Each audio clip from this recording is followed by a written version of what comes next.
Hello hello hello, আসসালামু আলাইকুম সবাইকে। এই দেখো তো, শুনতে পাও কিনা, দেখতে পাও কিনা, সব কিছু ঠিকঠাক আছে? এই চ্যাপ্টার শেষ হতে কতদিন লাগবে?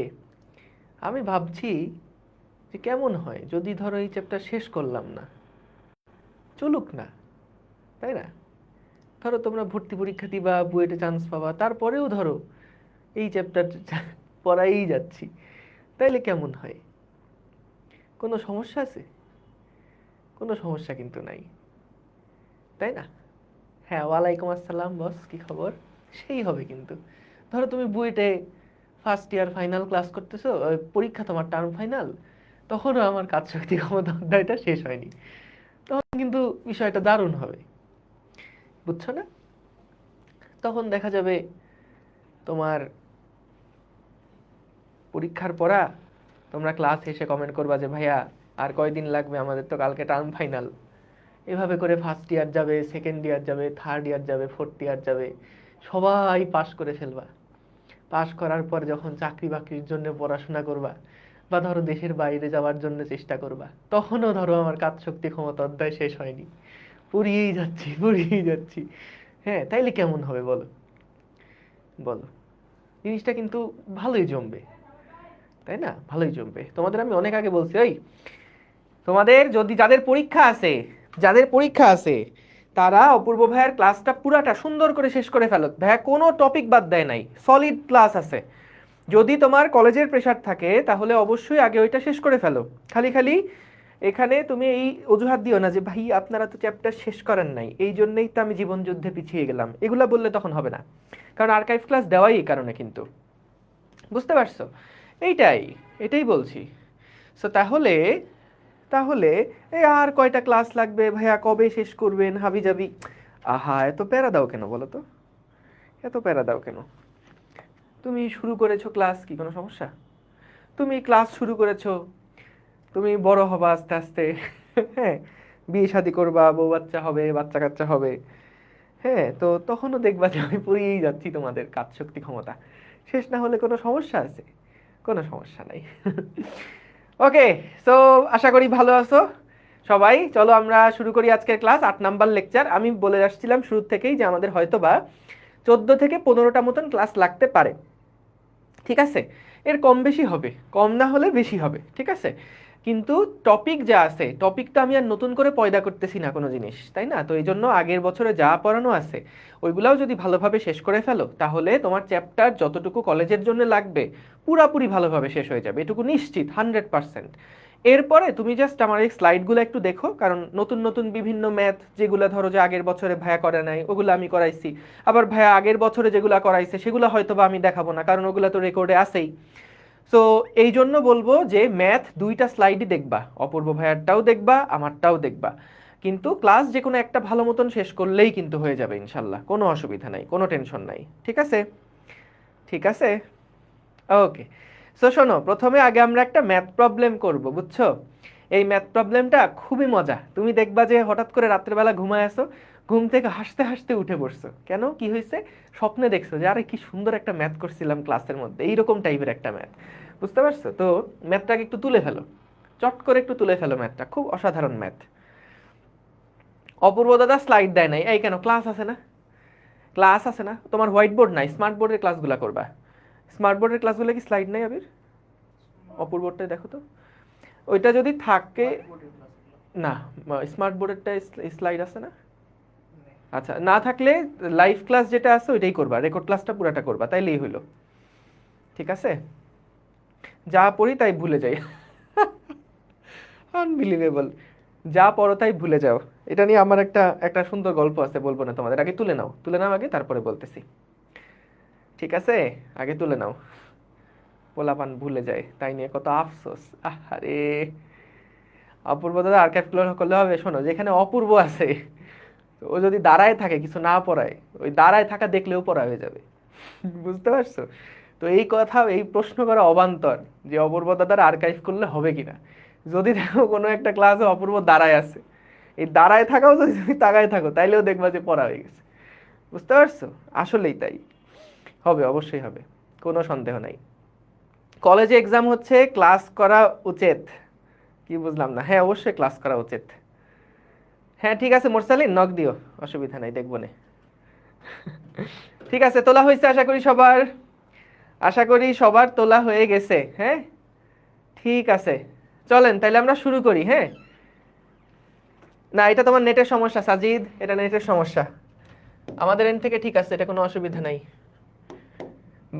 নেট আলারে ফোন দিয়ে বলবা যে আপনি এরকম নর্দমা মার্কা নেট আমার কাছে বিক্রি করছেন কেন, নর্দমা না মার্কা নেট, এগুলো সরাই ফেলেন। দেখো চলো বস শুরু করি। হ্যাঁ, লেখা হয়েছে আশা করি সবার, এবার মনোযোগ দাও। বিসমিল্লাহ।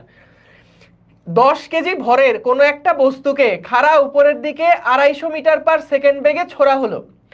বস্তুটি 3000 মিটার উপরে উঠলে ঘর্ষণ বলের দ্বারা কৃতকাজের পরিমাণ কত নির্ণয় করো। এটা 1 নাম্বার প্রশ্ন। 2 নাম্বার বলল বস্তুটি মাটিতে স্পর্শ করার মুহূর্তে ওর বেগ নির্ণয় করো। আমি এই পুরা ম্যাথটা দুইটা নিয়মে করব। দেখো সবার আগে কাহিনী কি হয়েছে আগে চলো একটু বোঝার চেষ্টা করি। কাহিনী কি হয়েছে আগে একটু বোঝার চেষ্টা করি, খেয়াল করো। প্রথমে মনে করো আমার কাছে এই যে 10 কেজি ভরের একটা বস্তু আছে, এইটাকে আমরা খাড়া উপরের দিকে 250 মিটার/সেকেন্ড বেগে ছুড়লাম। এটাকে আমরা 250 মিটার/সেকেন্ড বেগে ছুড়লাম, কেন এমনি হুদাই। ঠিক আছে, 250 মিটার/সেকেন্ড বেগে ছুড়লাম। ছুড়ার পরে দেখা গেল বস্তুটা 3000 মিটার উপরে উঠলো। কত মিটার উপরে উঠছে? বস্তুটা 3000 মিটার উপরে উঠেছে। 3000 মিটার উপরে উঠেছে, 3000 মিটার উপরে উঠেছে। ঠিক আছে, ভালো কথা। এখন বললো ঘর্ষণ বলের দ্বারা কৃতকাজের পরিমাণ কত নির্ণয় করো। ঘর্ষণ বলের দ্বারা কৃতকাজের পরিমাণ কত নির্ণয় করো। এখন ভাই আমার আগে একটু বলো তো, এইখানে একদম ঘর্ষণ যেই বলটা আছে সেই বলটা কি আমাদেরকে গতিশক্তির আসলে বৃদ্ধি করতেছে না হ্রাস করছে? ঘর্ষণ বল যেটা, এটা কি একটা অপচয়ী বল না? তাহলে দেখো যদি বাতাসে কোনো ঘর্ষণ বল না থাকতো তাহলে কি হতো? এইখানে ইনিশিয়ালি যে পরিমাণ গতিশক্তি আমরা দিছি, বস্তুটা সর্বোচ্চ উচ্চতায় গিয়ে ঠিক ততখানি পরিমাণ বিভব শক্তি ওর থাকতো। কারণ শক্তির নিত্যতা বজায় থাকলে বা যান্ত্রিক শক্তির নিত্যতা বজায় থাকলে একদম শুরুতে যে পরিমাণ টোটাল গতিশক্তি সেটাই কিন্তু সর্বোচ্চ উচ্চতায় গিয়ে, এই সাউন্ড শোনা যাচ্ছে না? যাচ্ছে তো, ওকে। সর্বোচ্চ উচ্চতায় গিয়ে এটাই কিন্তু টোটাল বিভব শক্তির সমান। একটু জানাও তো সাউন্ড ঠিক আছে কিনা। ওকে। তাহলে খেয়াল করো, আমরা এখান থেকে দেখো আমাদের যে বিভব শক্তি আর শুরুতে যে গতিশক্তি, তুমি দেখবা যেহেতু রাস্তায় ঘর্ষণ বল কাজ করছে, ঘর্ষণ বল কি করে? শক্তি কেড়ে নেয়। তাহলে যেহেতু এটা একটা অপচয়ী বল, বা এটা কি যখন একটা বস্তুর উপরে ঋণাত্মক কাজ করা হয় তখন কি বস্তু থেকে শক্তি কমে যায়। আর কোনো বস্তুর উপর ধনাত্মক কাজ করা হলে বস্তুর মধ্যে আমরা সেই মানে কোনো বস্তুর উপর ধনাত্মক কাজ করা মানে বস্তুকে শক্তি দেওয়া, আর ঋণাত্মক কাজ করা মানে বস্তু থেকে শক্তি নিয়ে নেওয়া। ঠিক আছে, এখন তাহলে দেখো একদম শুরুতে আমরা যদি বের করতে চাই যে শুরুতে ওর গতিশক্তি কত ছিল, এটা মনে করো এ বিন্দু এবং এটা মনে করো বি বিন্দু, তাহলে আমরা শক্তির পার্থক্যটা দেখতে চাই। কারণ দেখো এটা যদি সর্বোচ্চ উচ্চতা হয়, একটু 9-10-এর কথা মনে করে দেখো, যদি এটা সর্বোচ্চ উচ্চতা হয় তাহলে কি আমাদের এখানকার টোটাল গতিশক্তি একদম সর্বোচ্চ পয়েন্টের বিভব শক্তির সমান হবে না? এই পয়েন্টের যে মোট গতিশক্তি সেটা কি এই পয়েন্টে টোটাল বিভব শক্তির সমান হবার কথা। কিন্তু রাস্তায় একটা ঘর্ষণ বল কাজ করছিল। এই ঘর্ষণ বল যেহেতু সরণের বিপরীত দিকে কাজ করছে, তাই ঘর্ষণ বল কিন্তু বস্তু থেকে কিছু পরিমাণ এনার্জি নষ্ট করে ফেলছে বা কেড়ে নিছে। তাহলে এ বিন্দুতে যেই টোটাল এনার্জি থাকবে সেটা কিন্তু বি বিন্দুর টোটাল এনার্জির সমান হবে না। তাহলে আমরা এ বিন্দুতে মোট এনার্জিটা আসলে কি, এ বিন্দুতে মোট যে এনার্জিটা সেটা কিন্তু আসলে ওর সম্পূর্ণটাই গতিশক্তি, অর্থাৎ 1/2 × 10 × 250 স্কয়ার। এইটা হচ্ছে আমাদের এ বিন্দুর মোট গতিশক্তি বা এ বিন্দুর মোট শক্তি, কারণ বিভব শক্তি এখানে 0। এখন দেখো বি বিন্দুতে তার যেই গতিশক্তি সেটা কত? 0 না? বি বিন্দুতে তার গতিশক্তি 0। আমরা যদি এখানে বিভব শক্তি এ বিন্দুর 0 লিখি আর বি বিন্দুর এখানে আমাদের বিভব যেই গতিশক্তি সেটা কত, এখানে তার বেগ হয়ে গেছে কত মিটার/সেকেন্ড? বেগ হয়ে গেছে 0 মিটার/সেকেন্ড। তাহলে ওই বি বিন্দুতে তার গতিশক্তি হলো 0 আর বিভব শক্তি কত? বিভব শক্তি হচ্ছে mg 3000, m ইন্টু জি ইন্টু 3000। এখন তাহলে একটু খেয়াল করো, আমরা এইটার তো সমান হওয়ার কথা, কিন্তু বলতো এখানে তো সমান হবে না, কারণ মনে আছে আমরা যে যান্ত্রিক শক্তির নিত্যতা শিখছিলাম সেখানে কি ছিল? সেখানে ছিল যদি ঘর্ষণ টাইপের কোনো বল কাজ করে তাহলে কিন্তু কোনো বস্তুর মানে যদি ঘর্ষণ টাইপের বল কাজ না করে, কোনো অপচয় যদি না ঘটে, তাহলে তখন যান্ত্রিক শক্তির নিত্যতা খাটবে, অর্থাৎ বিভব শক্তি আর গতিশক্তির যোগফল সর্বদা ধ্রুব থাকবে। কখনকার জন্যে? যখন কোনো অপচয়ী বল থাকবে না, যখন কোনো ঘর্ষণ টাইপের বল থাকবে না। কিন্তু এখানে তো বাতাসের বাধা আছে, এখানে তো আমাদের ঘর্ষণ বল আছে, তাহলে দুইটার মধ্যে একটা পার্থক্য থাকবে। এখন এই পার্থক্যের পরিমাণটা আসলে কতটুকু? তুমি দেখো শুরুতে যে পরিমাণ এনার্জি ছিল সেই পরিমাণ এনার্জি থেকে কিছু পরিমাণ এনার্জি কিন্তু নষ্ট হয়ে গেছে। আমরা এখানে ধরে নিচ্ছি যে ঘর্ষণ বলটা কাজ করছে, এটা হলো স্মল এফ, তাহলে স্মল এফ ইন্টু 3000 ইন্টু 3000, এই পরিমাণ এনার্জি তাহলে কি নষ্ট হয়ে গেছে না? টোটাল এই এ বিন্দুতে যে মোট এনার্জি ছিল সেখান থেকে ঘর্ষণ বল দ্বারা কৃত কাজ কিছুটা কমে গেল, বাকি যেটা থাকলো সেটাই কি আমাদের এই বি বিন্দুর মোট এনার্জি? এইটা বি বিন্দুর মোট এনার্জি এইটা, এবং এ বিন্দুর এনার্জিটা আর আমি আর এভাবে লিখলাম না। আচ্ছা একটা কাজ করি, এখানে এটা না লিখে এটা ই বি লিখে রাখি, আপাতত ই বি লিখে রাখি। এখন দেখো এ বিন্দুর মোট এনার্জি কোনটা? এ বিন্দুর মোট এনার্জি এইটা, তার সাথে আমি এইটাকে বাদ দিব এবং সমান সমান পাবো ইবি, সমান সমান পাবো ইবি, এই যে এটা। তাহলে এখান থেকে এবার খেয়াল করে দেখো, এখান থেকে এবার খেয়াল করে দেখো আমাদের কার মান বের করা লাগবে? বলেছে ঘর্ষণ বলের মান বের করতে। ও না, বলছিল কি ঘর্ষণ বলের দ্বারা কৃত কাজের পরিমাণ বের করতে। ও তাহলে তো আরো সহজ, বলছে ঘর্ষণ বলের দ্বারা কৃত কাজের পরিমাণ বের করতে। যদি ঘর্ষণ বল বের করতে বলে তাইলেও আমরা পারতাম, কিন্তু আমাদের মূলত ঘর্ষণ বলের দ্বারা কৃত কাজটা বের করতে বলছে। তাহলে আমরা এখানে ডাব্লিউ ইন্টু স্মল এফ লিখে দেই। আর যদি ঘর্ষণ বল বের করতে বলে তাহলে তো এই এফ দিয়ে হিসাব করে ফেলবা, ঠিক আছে? তাহলে এখান থেকে আমরা ডাব্লিউ এফ যেটা পাবো ঘর্ষণ বল দ্বারা যে কৃত কাজ সেটা কত হচ্ছে, ঘর্ষণ বল দ্বারা যে কৃত কাজ সেটা কত হচ্ছে, সেটা হচ্ছে এম এর মান কত? 10 ইন্টু 9.8 ইন্টু 3000, এখান থেকে মাইনাস হচ্ছে 5 ইন্টু 250, 5 ইন্টু 250 স্কোয়ার। ওকে, ডাব্লিউ এফ যেটা, ডাব্লিউ এফ যেটা, এটার মান আসলো 18,500, 18,500। এই যে এখানে হলো 18,500। এইখানে ছোট্ট একটা কারেকশন আছে, ছোট্ট একটা কারেকশন হচ্ছে, দেখো আমরা এখানে আগেই ধরে নিছি কি যে ঘর্ষণ বল দ্বারা কাজটা ঋণাত্মক হবে, এই কারণে না আমাদের এখানে আর মাইনাস সাইন আসলো না। কিন্তু বেটার হয় যে আমরা শুরুতেই ঘর্ষণ বল দ্বারা কৃত কাজ কি পজিটিভ না নেগেটিভ এটা মেনশন না করি। তো ঘর্ষণ বল দ্বারা কৃত কাজটাকে যদি পজিটিভ আকারে রাখো তাহলে শেষ পর্যন্ত এখানে কিন্তু একটা মাইনাস টার্ম চলে আসবে, এবং এটাই জাস্টিফাইড, কারণ ঘর্ষণ বল দ্বারা কৃত কাজ কি ধনাত্মক নাকি ঋণাত্মক? ঋণাত্মক, তো এই কারণে এখানে কিন্তু ঋণাত্মকটা আসলো। এছাড়াও তুমি পজিটিভ দিয়েও করতে পারো, কোনো অসুবিধা নেই, জাস্ট লিখে দিবা ঘর্ষণ বল দ্বারা কৃত কাজের মান -18,500। আরেকবার রিভিউ করব, আরেকবার রিভিউ করব, দেখো। ওকে ঠিক আছে, দেখো প্রথম থেকে আবার দেখো, প্রথম থেকে আবার দেখো। আমাদের প্রথমে বললো 10 কেজি ভরের একটা বস্তুকে খাড়া উপরের দিকে আমরা 250 মিটার পার সেকেন্ড বেগে ছুঁড়ে মারছি, এবং এটা 3000 মিটার উপরে ওটা কি উঠছে। এখন দেখো তো যদি বাতাসের বাধা না থাকতো তাহলে এটা কত উপরে উঠতো? আমরা সর্বোচ্চ উচ্চতার একটা সমীকরণ জানতাম, মনে আছে? এগুলা লিখো না, এগুলা রাফ করছি। u²/2g, এটা ছিল সর্বোচ্চ উচ্চতার একটা সমীকরণ, মনে করে দেখো ক্লাস 9-10 এ পড়েছিলাম। তাহলে 250 স্কোয়ার ডিভাইডেড বাই 2 ইন্টু 9.8 সমান সমান এইচ এর মান কত হয় বলো তো?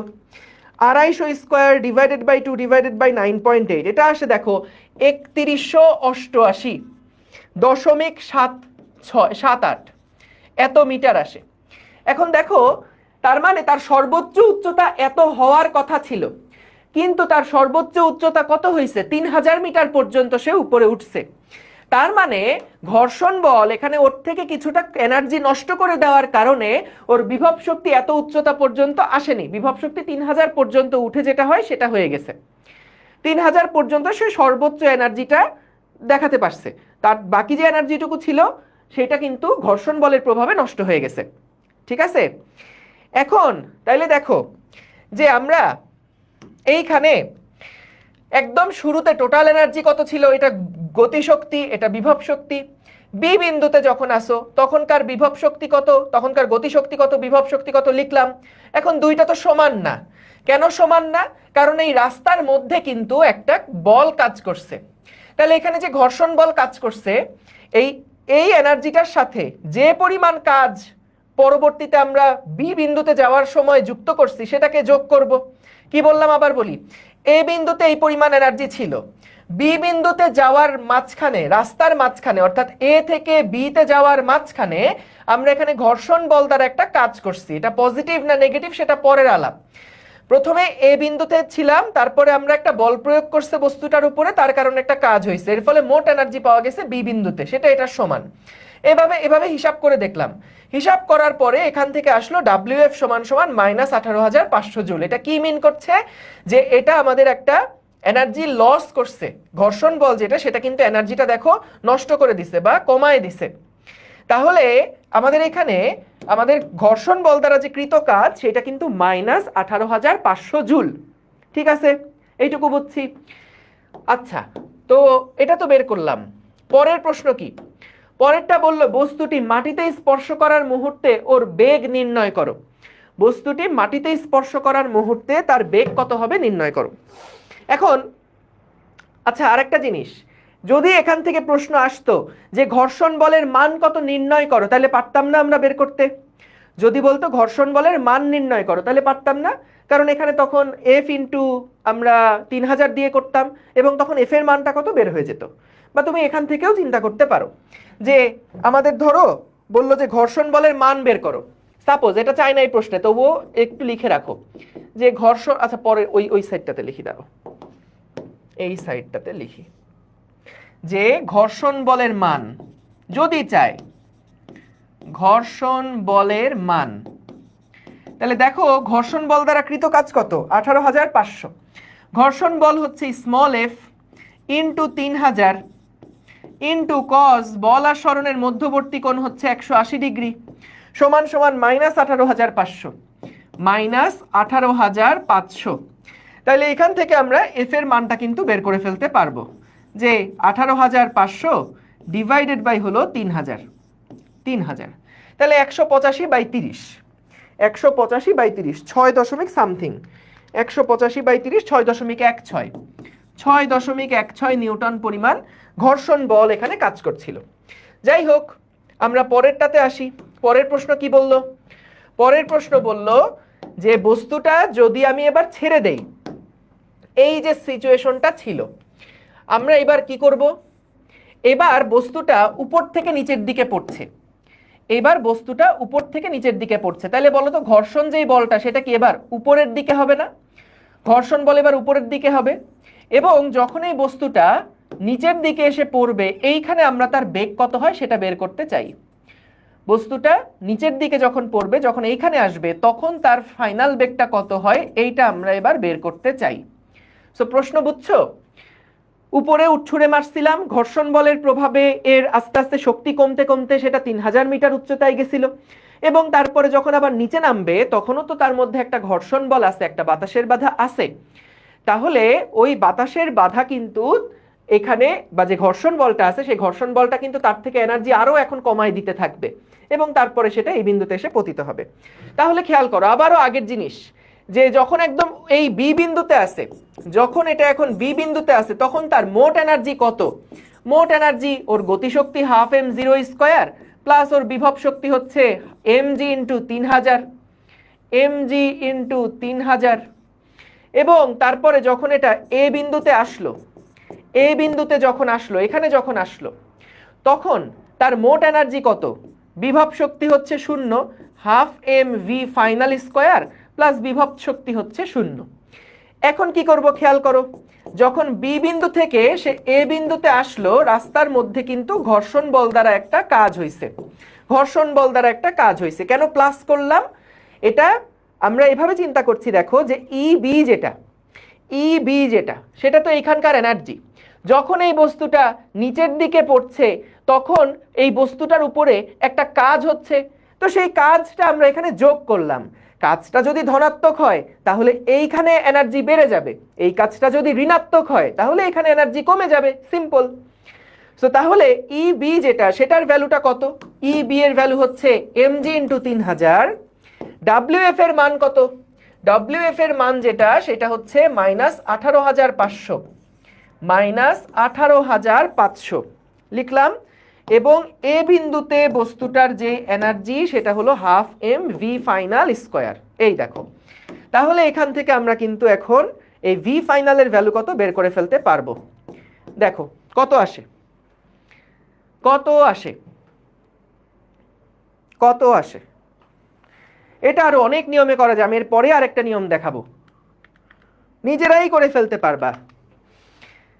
দেখো তাহলে এখানে এম এর মান ছিল 10 ইন্টু 9.8 ইন্টু 3000 মাইনাস 18,500 ইন্টু 2/10 √ এটা আসে 234.73 মিটার পার সেকেন্ড। ঠিক আছে, ঠিক আছে, গুড।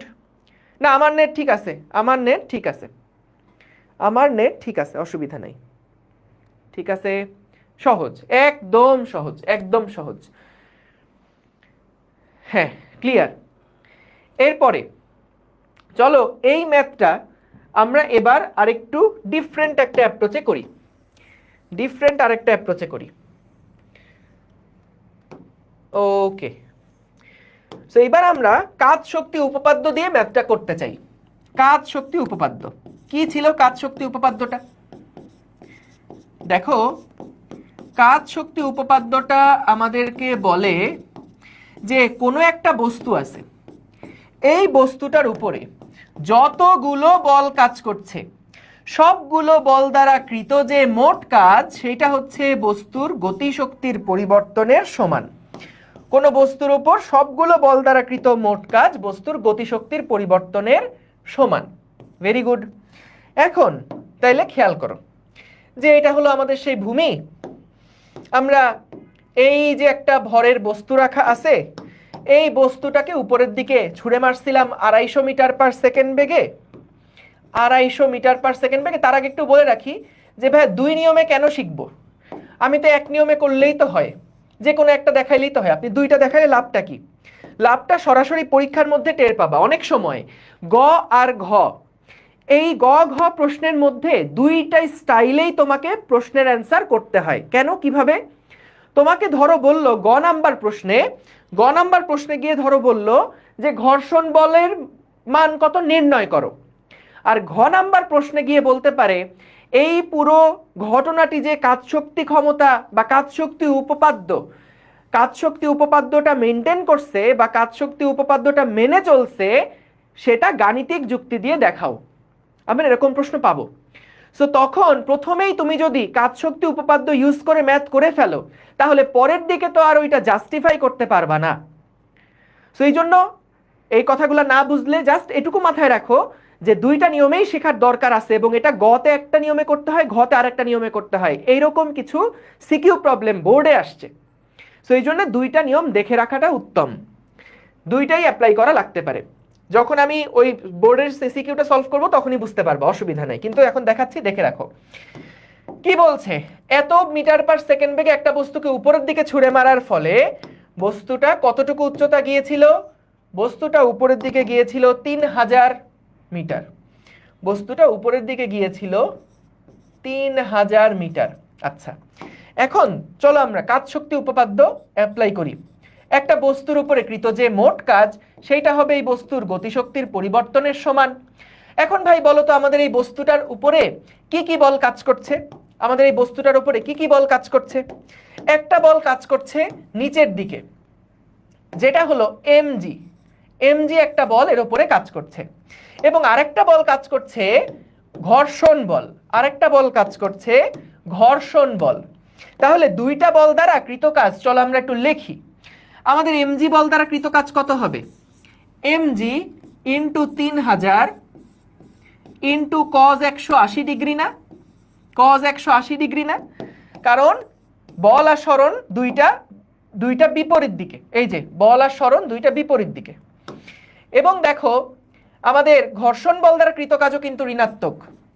তো এটা হলো ঘর্ষণ বল ইন্টু 3000 ইন্টু কজ 180 ডিগ্রি।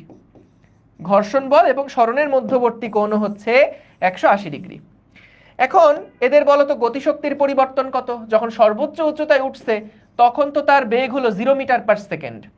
তাহলে সর্বোচ্চ উচ্চতায় গতিশক্তি হলো 0 মাইনাস এইখানে তার গতিশক্তি হলো half into M into 250 square, half into M into 250 square, 250 square.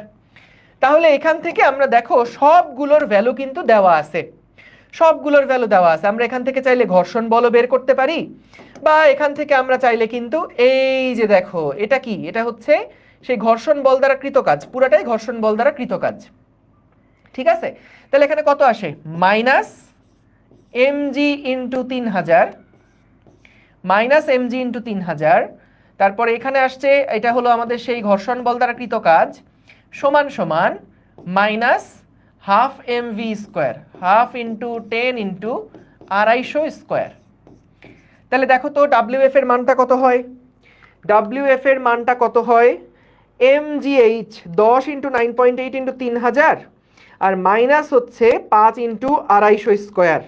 তাহলে দেখো ডাব্লিউএফ এর যে মান সেটা কত আসে? Minus 18,500, minus 18,500 joule. এটা কি দিয়ে করলাম আমরা? কাজ শক্তি উপপাদ্য দিয়ে করলাম, কাজ শক্তি উপপাদ্য দিয়ে করলাম। ঠিক আছে,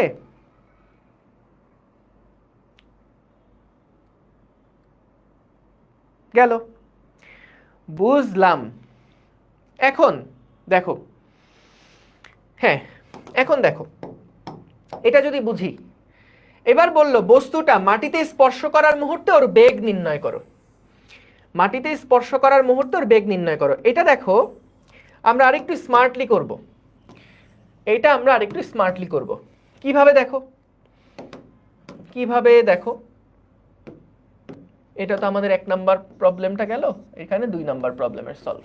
দেখো কি হয়েছে এবার খেয়াল করো, আমাদের যখন বস্তুটা পুরাটা ঘুরে আবার আগের জায়গায় চলে আসলো তখন আমাকে কে বলতে পারবা মহাকর্ষ বল দ্বারা কৃত কাজ কত হয়েছে বলো তো?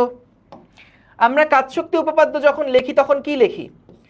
টোটাল সবগুলা বল দ্বারা কৃত কাজ হচ্ছে গতিশক্তির পরিবর্তনের সমান। তাহলে এখানে আমাদের সেই মহাকর্ষ বল দ্বারা কৃত কাজ লিখতে হবে, ঘর্ষণ বল দ্বারা কৃত কাজ লিখতে হবে, এবং তারপরে আমরা গতিশক্তির পরিবর্তনটা লিখব, বা কে ফাইনাল থেকে কে ইনিশিয়াল বাদ দিব, কে মানে গতিশক্তিকে বোঝাচ্ছি। এখন বলো তো যখন একটা বস্তু পুরো রাস্তা ঘুরে আবার আগের জায়গায় চলে আসে এটা তো একটা সংরক্ষণশীল বল, মহাকর্ষ বল। তাহলে সংরক্ষণশীল বল দ্বারা কৃত কাজ কত হবে? বা এমজি বল দ্বারাই উপরে গিয়ে আবার নিচে আসলো, এমজি বল দ্বারা কৃত কাজ কত হবে? 0 হবে না? প্লাস বলতো এই যে ঘর্ষণ বল, সেই ঘর্ষণ বল দ্বারা কৃত কাজ দেখো একবার উপরে যাওয়ার সময় নেগেটিভ হবে, আবার নিচে আসার সময় কিন্তু আরেকবার ঘর্ষণ বল দ্বারা কৃত কাজটা নেগেটিভ হবে। তাহলে আমরা এখানে দুইবার যেহেতু ঘর্ষণ বল দ্বারা কৃত কাজ, তাহলে একবারে যদি লিখি তাহলে কি এভাবে লেখা যায় না যে 2 ইন্টু মাইনাস 18,500, 2 ইন্টু মাইনাস 18,500? অথবা তুমি চাইলে এভাবে লিখতে পারো যে ভাই আমাদের এখানে পুরাটা রাস্তা জুড়ে ঘর্ষণ বল যেই দিকে ছিল, ঘর্ষণ বলটা যেই দিকে ছিল সরণ ছিল তার বিপরীত দিকে। পুরাটা রাস্তা জুড়ে ঘর্ষণ বল যেদিকে ছিল আমাদের সরণ কত হয়েছে? টোটাল 6,000 সরণ হয়েছে না? টোটাল 6,000 সরণ হয়েছে না? এবং কস কত ডিগ্রি? কস 180 ডিগ্রি। প্রত্যেকটা মুহূর্তেই বল এবং সরণের মধ্যবর্তী কোণ ছিল 180 ডিগ্রি। 6,000 কেন লিখলাম? কারণ একবার উপরে যাওয়ার সময় 3,000, আবার নিচে নামার সময় 3,000। টোটালটা লিখলাম কারণ ঘর্ষণ বল দ্বারা কৃত কাজ তো সবসময় সরণের বিপরীত হয়েছিল। তাহলে আমরা এখান থেকে দেখো কে ফাইনাল যেটা, এটাই মূলত আমাদের বের করা লাগবে, half M V final square minus half M গতিশক্তি কত ছিল? 250, হাফ এম 250 স্কোয়ার।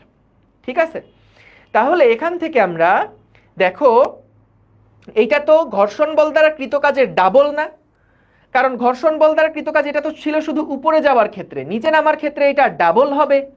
তাহলে ঘর্ষণ বল দ্বারা কৃত কাজ হচ্ছে -2 ইন্টু 18,500। কেন মাইনাস দিলাম?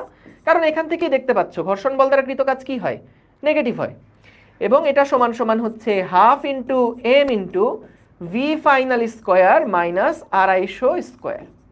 তাহলে এখান থেকেও তুমি হিসাব করে দেখো আমাদের ভি ফাইনাল যেটা আসবে সেটা আগের মতনই 234.73 আসবে, 234.73 মিটার পার সেকেন্ড। বুঝছো?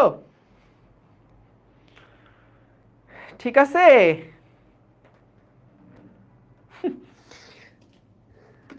আশা করি বুঝছো।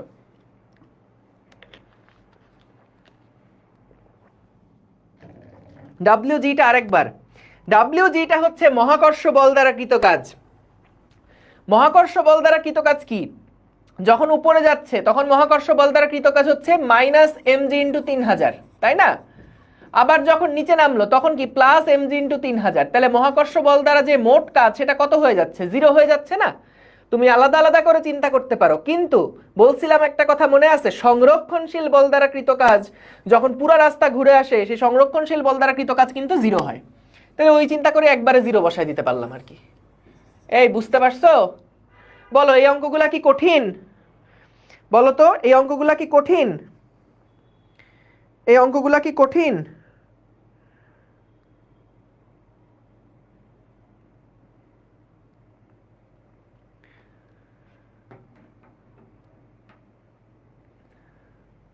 ওকে, ঠিক আছে, ঠিক আছে, তাইলে এগুলা সহজ ম্যাথ।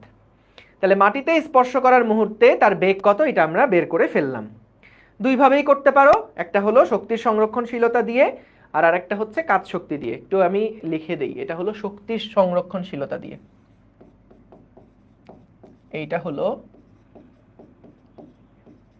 যদিও শক্তি সংরক্ষণশীলতা আর কাজ শক্তি ক্ষমতা একই কথা, কিন্তু দুইটা যেহেতু আলাদা অ্যাপ্রোচ সেই জন্য দেখানো হলো। ওকে, গেল। পরের প্রশ্নটা তুলে ফেলো, এটা খুব সুন্দর চমৎকার একটা প্রশ্ন, তুলে ফেলো, পরের প্রশ্নটাও তুলে ফেলো।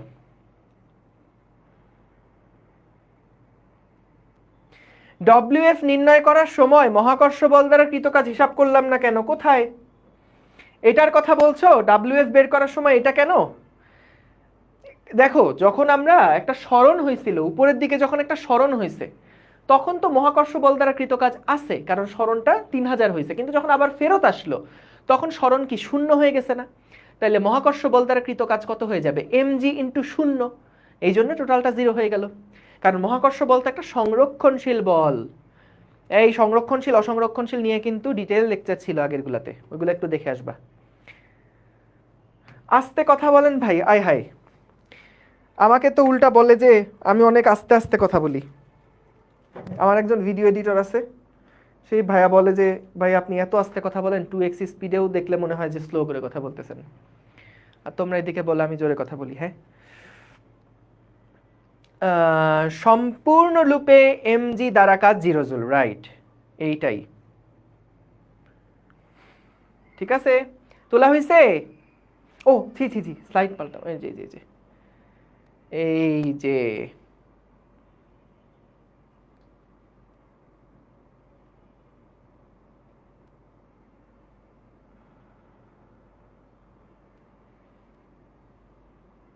শেষ লেখা। এসএস নিলে হবে না? না, এসএস নিও না, তোমাদের এখন এসএস নেওয়ার বয়স না, স্ক্রিনশট নেওয়ার বয়স আর একটু বড় হলে তখন আসবে।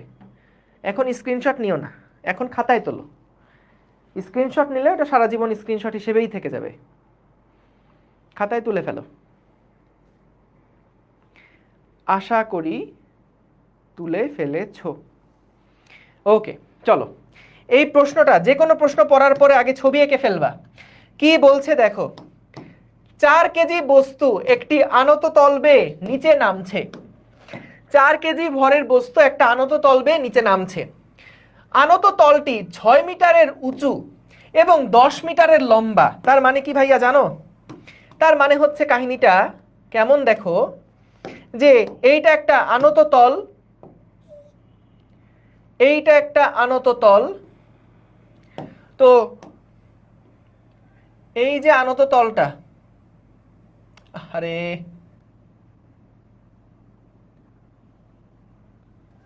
কেমনটা লাগে, যাই হোক, এই আনত তল বরাবর একটা বস্তু নাকি নিচের দিকে নামছিল। এই যেটা মনে করো আমাদের একটা বস্তু, এইটা হচ্ছে আমাদের একটা বস্তু। ভালো কথা, এই বস্তুটা আনত তল বরাবর নিচের দিকে নামছে। তো যখন এটা নিচের দিকে নামবে, দাঁড়া আমার না খুব খুঁতখুঁতে লাগতেছে এটা যতক্ষণ না পর্যন্ত না মিলছে। আরে না, এটা মনে হয় মিলবে না, জীবনেও মিলবে না, আর এটা কখনোই মিলবে না, এটা কখনোই মিলবে না। যাই হোক, তো দেখো এইখানে একটা বস্তু আছে, আমাদেরকে বলে দিছে নততলটা 6 মিটারের উঁচু। নততলটা হচ্ছে 6 মিটারের উঁচু, এইটা হলো 6 মিটার, এবং এই দিক বরাবর দূরত্ব হচ্ছে 10 মিটার, এটা 10 মিটার লম্বা, সেটা আমাদেরকে বলে দিছে। এখন বলল যে আনত তলের ভূমিতে বস্তুটার গতিশক্তি কত নির্ণয় করো। তার মানে কি, যখন আমাদের এই বস্তুটা ভূমিতে এখানে আসবে তখন তার গতিশক্তি কত বের করতে বলছে, তখন তার গতিশক্তি বের করতে বলছে। এখানে একটা কথা দেওয়া আছে, পুরো পথে গতীয় ঘর্ষণ গুণাঙ্কের মান 0.2, অর্থাৎ পুরো রাস্তায় আমাদের একটা গতীয় ঘর্ষণ গুণাঙ্ক দেওয়া আছে মিউকে, সেটা হচ্ছে 0.2। 0.2।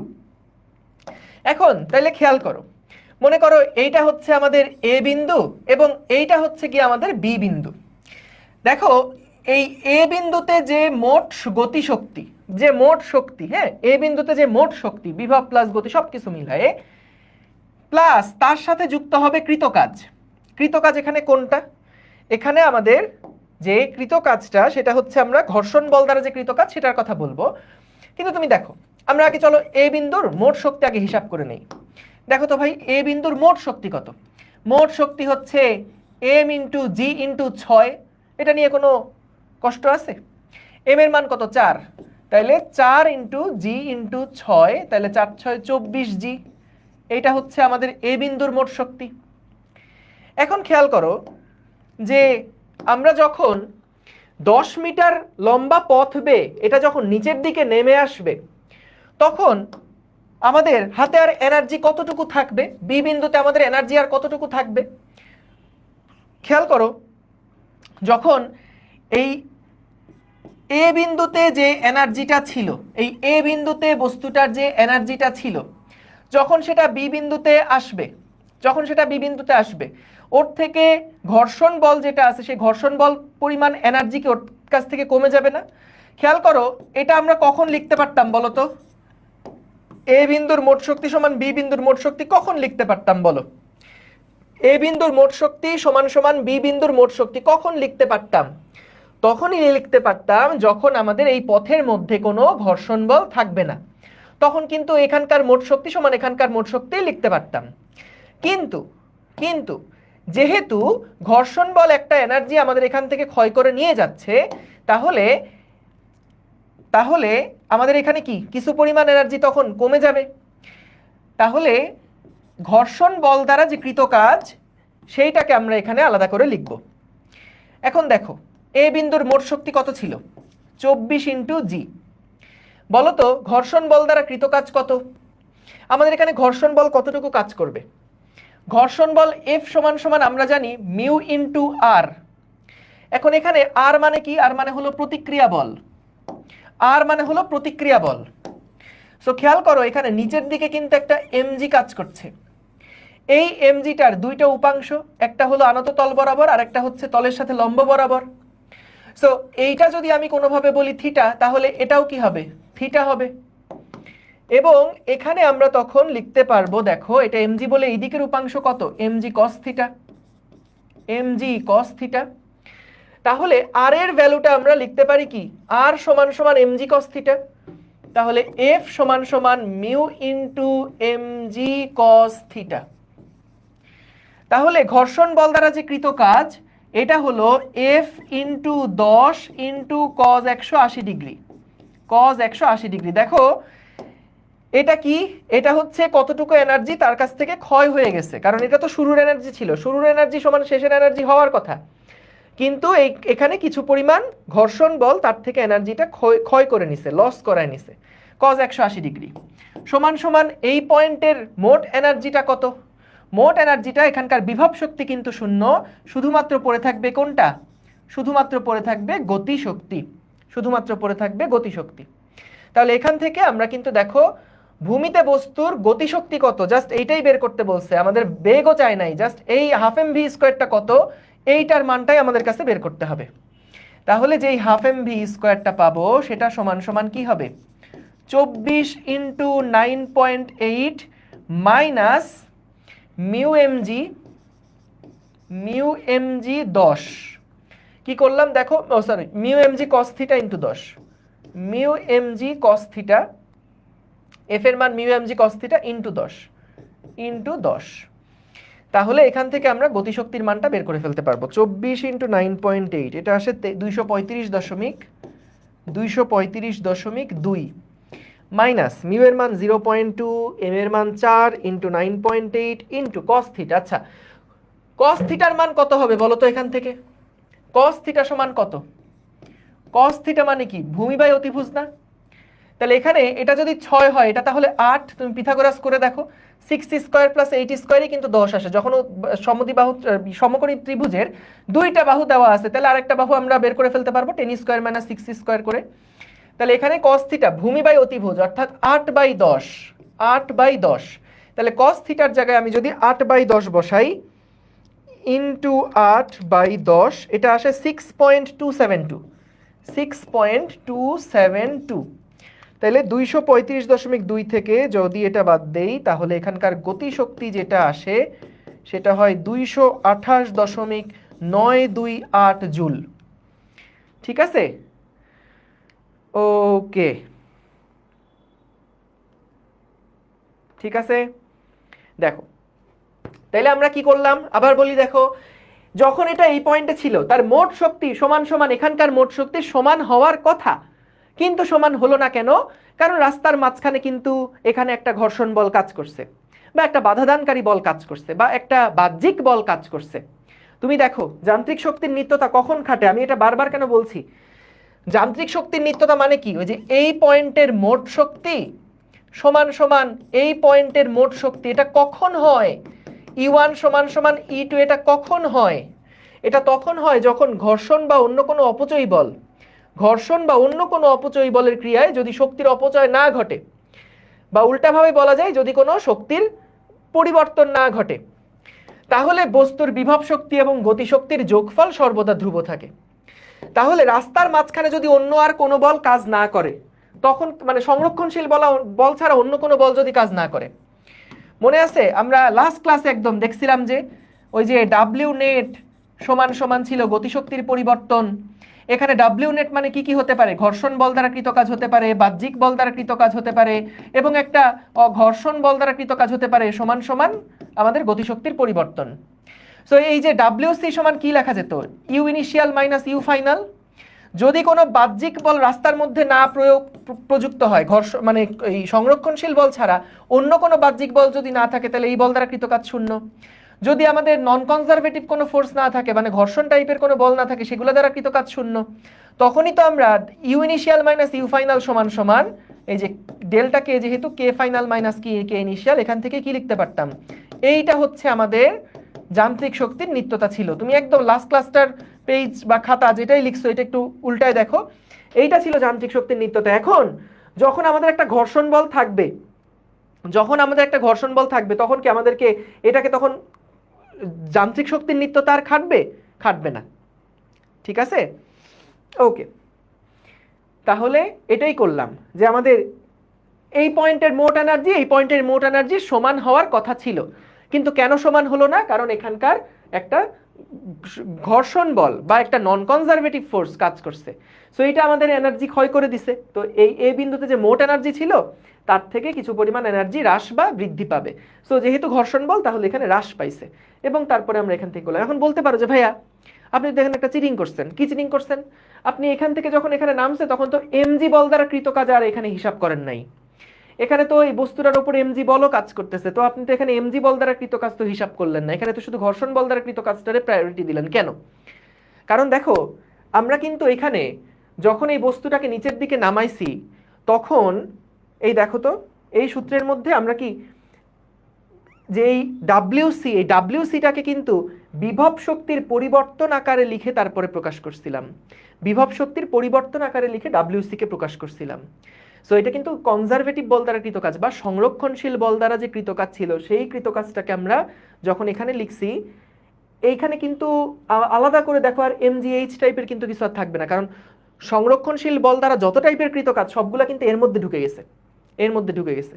ঠিক আছে, এবং এটা বিভব শক্তির ফরম্যাটে আমরা লিখতেছি। সংরক্ষণশীল বল দ্বারা কৃত কাজ এটা বিভব শক্তির ফরম্যাটে আমরা এটাকে লিখছি, বুঝতে পারছো? তো এই জন্য আমরা দেখো এখানে কিন্তু এই যে এটা হচ্ছে আমাদের সেই বিভব শক্তির ফরম্যাটে লেখা ইএ যেটা এমজিএইচ, এবং এই পয়েন্টের যে বিভব শক্তি সেটা আসলে কত, 0।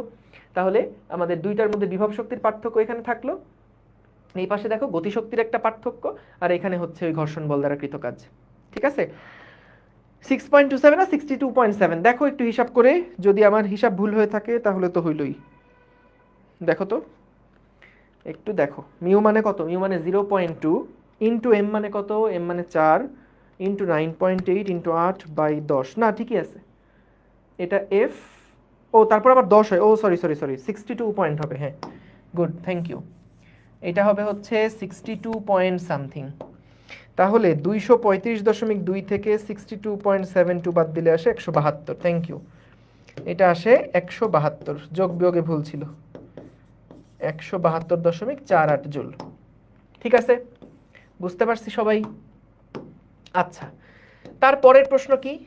তারপরের প্রশ্ন হচ্ছে যে আনত তলবে নেমে আসার পর আনুভূমিক পথে বস্তুটা কত দূর গিয়ে থেমে যাবে।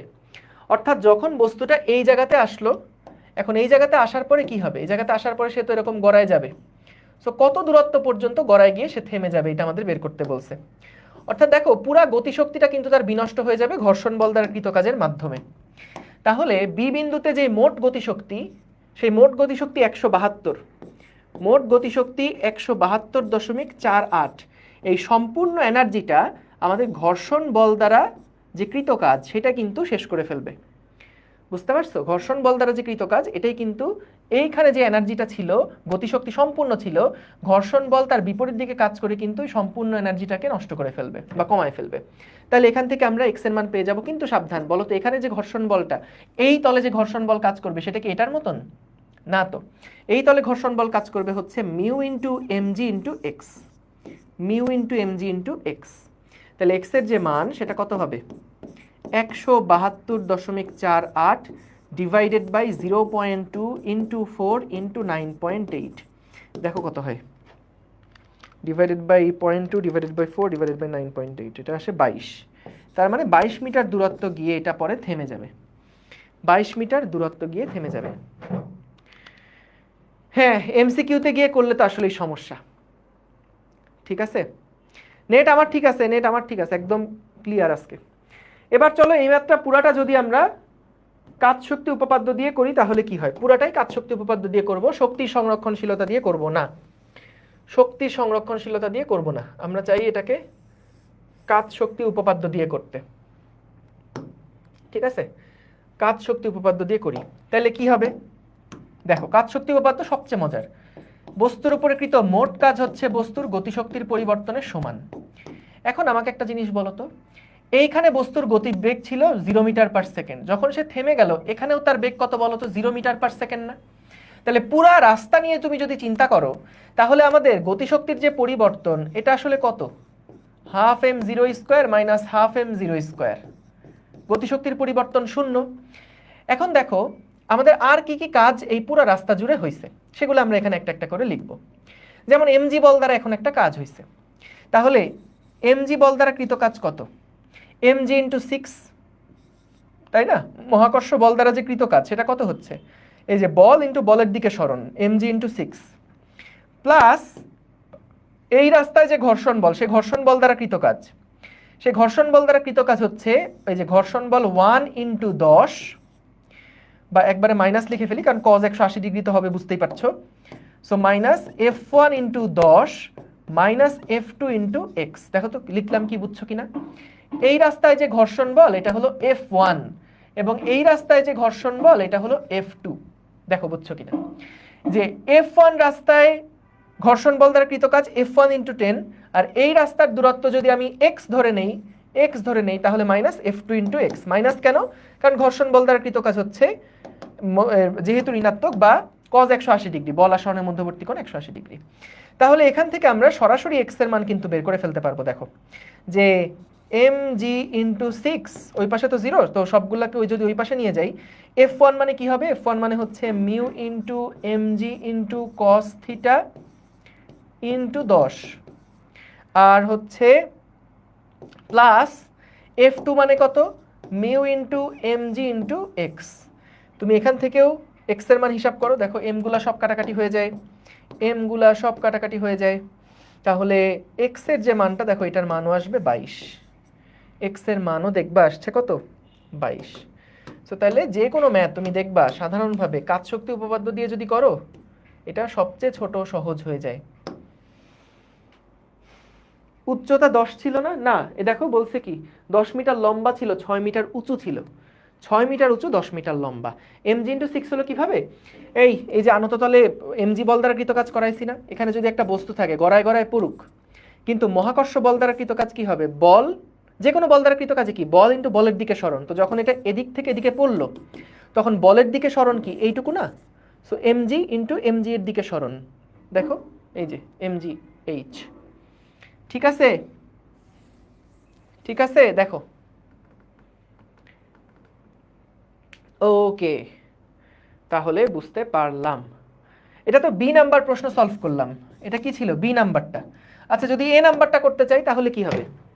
এ নাম্বারটা যদি করতে চাই তাহলে এখানেও mg বল দ্বারা কৃত কাজ হচ্ছে mg ইন্টু 6 মাইনাস হচ্ছে mu mg cos theta into 10, এটা হলো যতগুলো বল কাজ করছে সবগুলো বল দ্বারা কৃত কাজ, সমান সমান গতিশক্তির পরিবর্তন।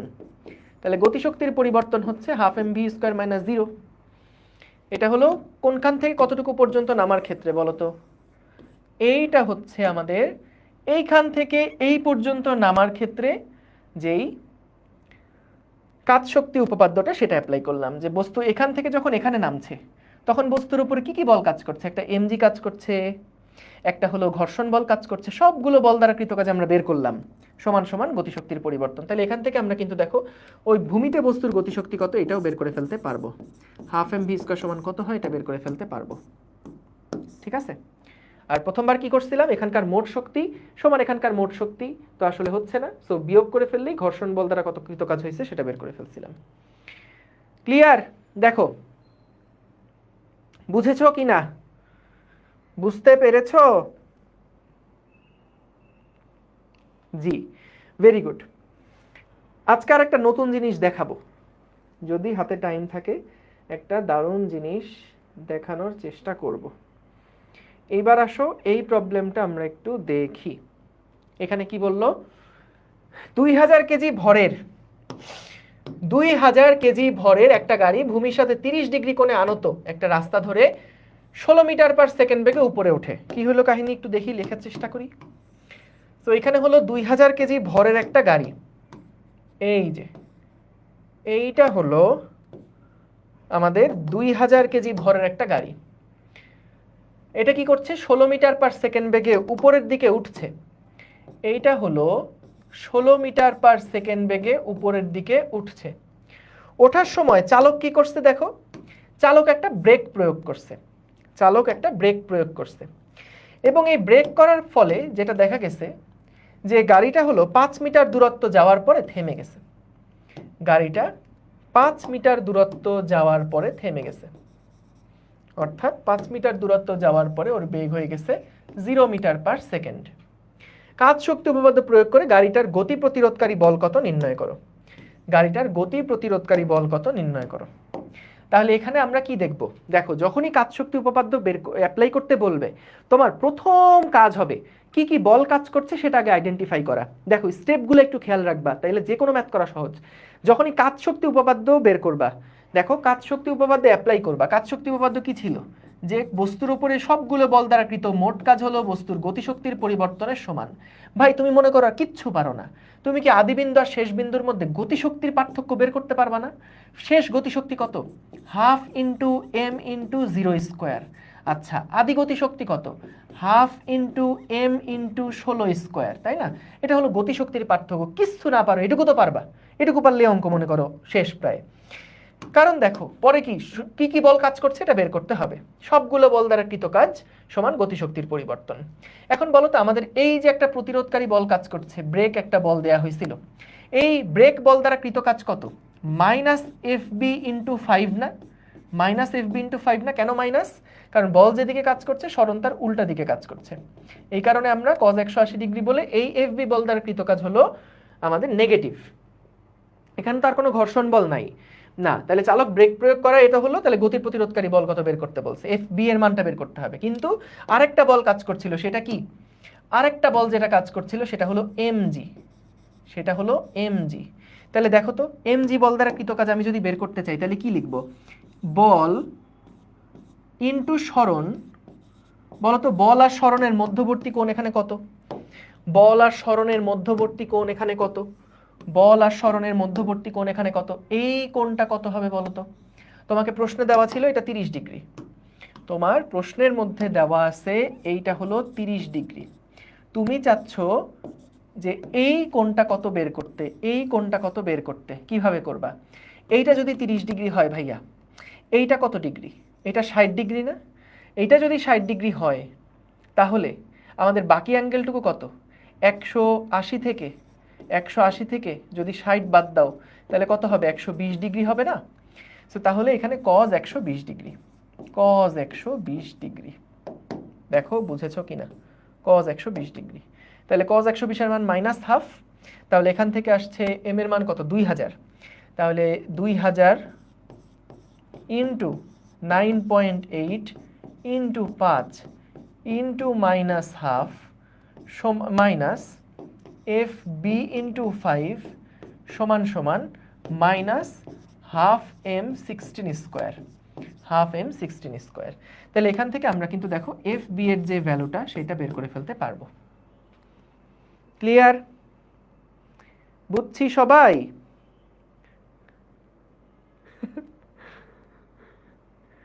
ওকে, সবাই বুঝছি? Clear, very good.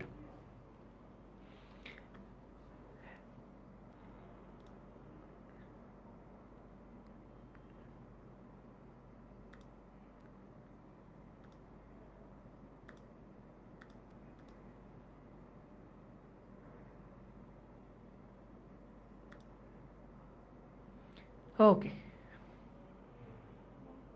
গেল। কত আসছে? 41,400। ঠিক আছে, আসতে পারে। ক্যালকুলেশন করে দেখো কি আসে। হ্যাঁ, ক্যালকুলেশন করে দেখো কি আসে, ক্যালকুলেশন করে দেখো কি আসে। আচ্ছা, এইখানে একটা সিম্পল ম্যাথ প্রবলেম আছে। হ্যাঁ, এইখানে একটা সিম্পল ম্যাথ প্রবলেম আছে, এটা পারবা। আমি তার আগে আরেকটা ম্যাথ প্রবলেম একটু দেখাই আসি। তারাও খুব বাচ্চাকালে আমরা এরকম একটা প্রবলেম করতাম, মনে আছে? আমরা এরকম একটা প্রবলেম করতাম যে যে মনে করো এটা হলো আমাদের একটা গুলি, এইটা হচ্ছে গিয়ে আমাদের একটা গুলি। তো ভাই এই গুলিটা কি করবে? আমাদের বলে দিত যে গুলিটা ধরো 3 মিটার দূরত্ব যাওয়ার পরে গুলির বেগ হয়ে যায় অর্ধেক। 3 মিটার দূরত্ব যাওয়ার পরে গুলির বেগ হয়ে যায় অর্ধেক। প্রশ্ন করত যে তাহলে এই গুলিটা আর কতটুকু দূরত্ব যাবে, গুলিটা আর কতটুকু দূরত্ব যাবে, এইটা আমাদের প্রশ্ন করত, মনে আছে? যে একটা গুলি কাঠের তক্তার দিকে ফায়ার করা হলো, সো গুলিটা একটা নির্দিষ্ট দূরত্ব যাওয়ার পরে গুলির বেগ হয়ে যায় অর্ধেক, গুলিটার কতটুকু দূরত্ব যাবে, তাই না? গুলিটা আর কতটুকু দূরত্ব যাবে। এখন আমরা এইখান থেকে যেটা করতে পারি, একদম বাচ্চাকালে যখন আমরা ম্যাথ করতাম তখন গতিসূত্র দিয়ে যখন ম্যাথ করতাম তখন কিভাবে এটা লিখতাম দেখো, যে ভি স্কোয়ার সমান সমান ইউ স্কোয়ার মাইনাস 2ax, এই সূত্রের মধ্যে যদি ফেলি, দেখো শেষ বেগ যেটা সেটা কি? ভি বাই 2 স্কোয়ার সমান সমান V square minus 2 into A into 3। এখান থেকে আমরা কি এর একটা মান বের করতাম না? এর একটা মান বের করতাম।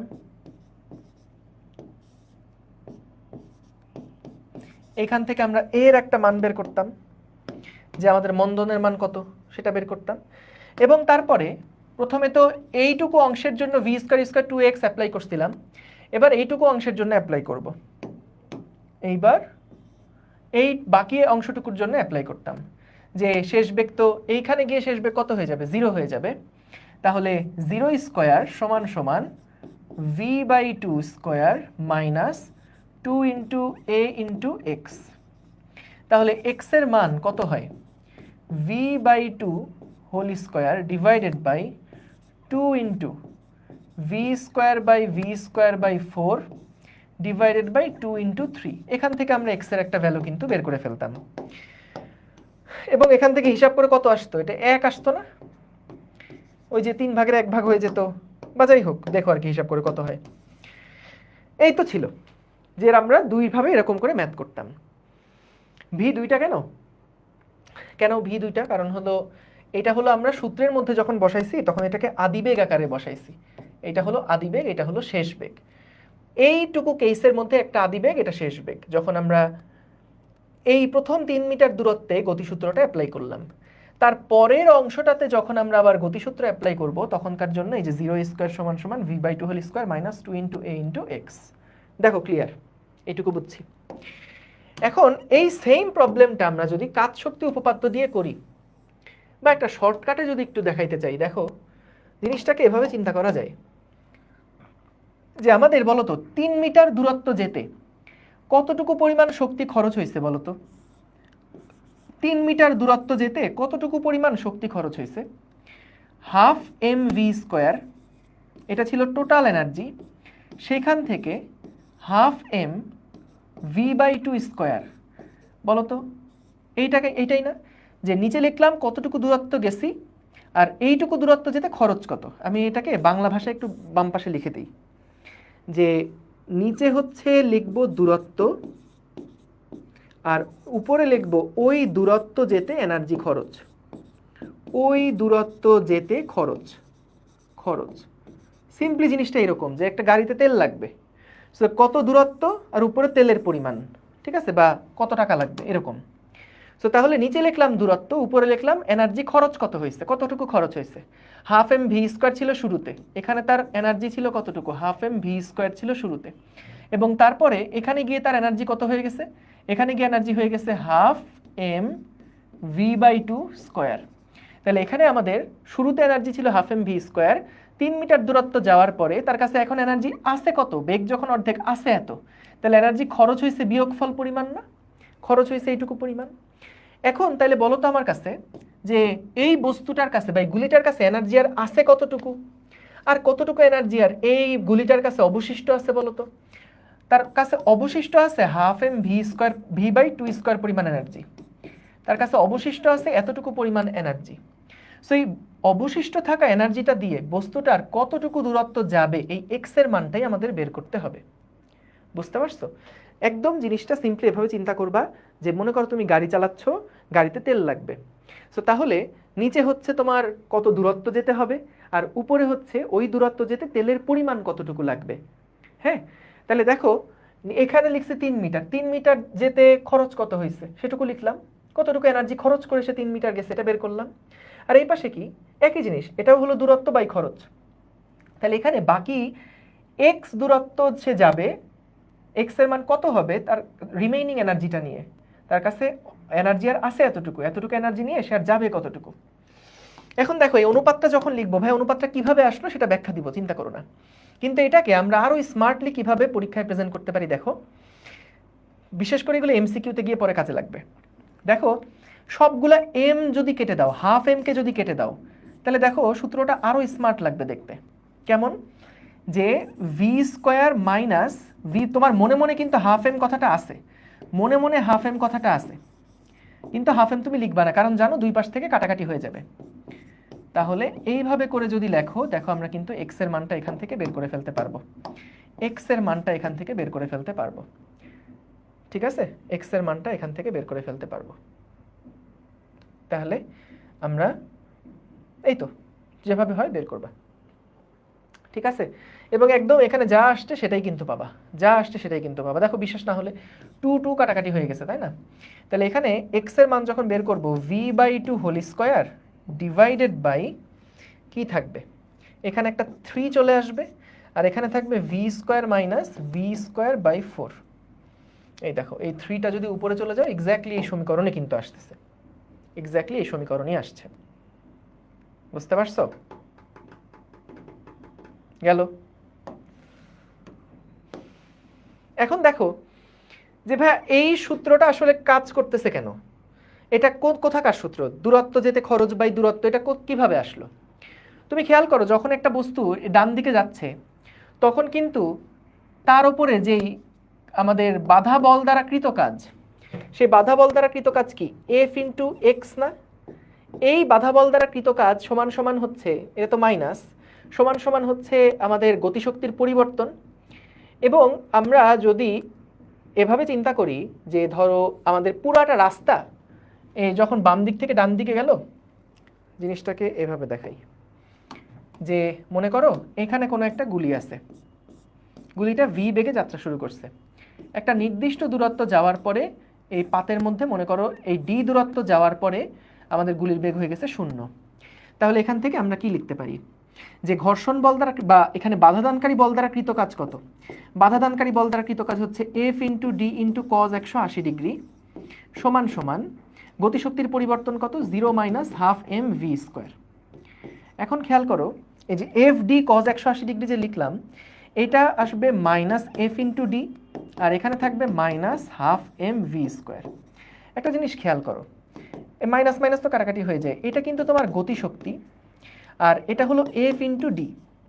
খেয়াল করছো যে এরা পরস্পর, যেহেতু আমাদের পুরাটা রাস্তা জুড়ে বাধা বলটা কনস্ট্যান্ট, বাধা বলটা যেহেতু পুরা রাস্তা জুড়ে কনস্ট্যান্ট, বাধা বলটা যেহেতু পুরা রাস্তা জুড়ে কনস্ট্যান্ট, তাহলে আমরা লিখতে পারি না যে ডি ইজ প্রপোর্শনাল টু ই কে, এভাবে লেখা যায় না? সো তাহলে দুইটা যেহেতু প্রপোর্শনাল, তাহলে আমরা লিখতে পারি এভাবে যে E k divided by d, E k 1 divided by d 1, আর এখানে E k 2 divided by d 2।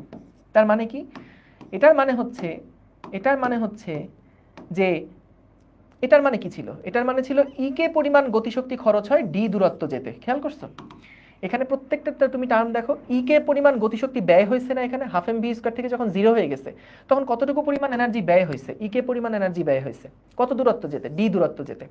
তাহলে এখানে বিষয়টা দেখো, যেহেতু প্রপোর্শনাল তার মানে এটা খরচ আর এটা ওই কত দূরত্ব, সো দূরত্ব ইজ প্রপোর্শনাল টু খরচ, যত দূরে যেতে চাইবো তত খরচ বাড়বে, এটাই স্বাভাবিক।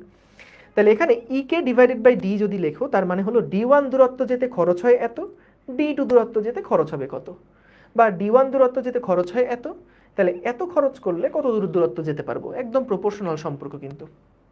বুঝতে পারছো, একদম প্রপোর্শনাল একটা সম্পর্ক।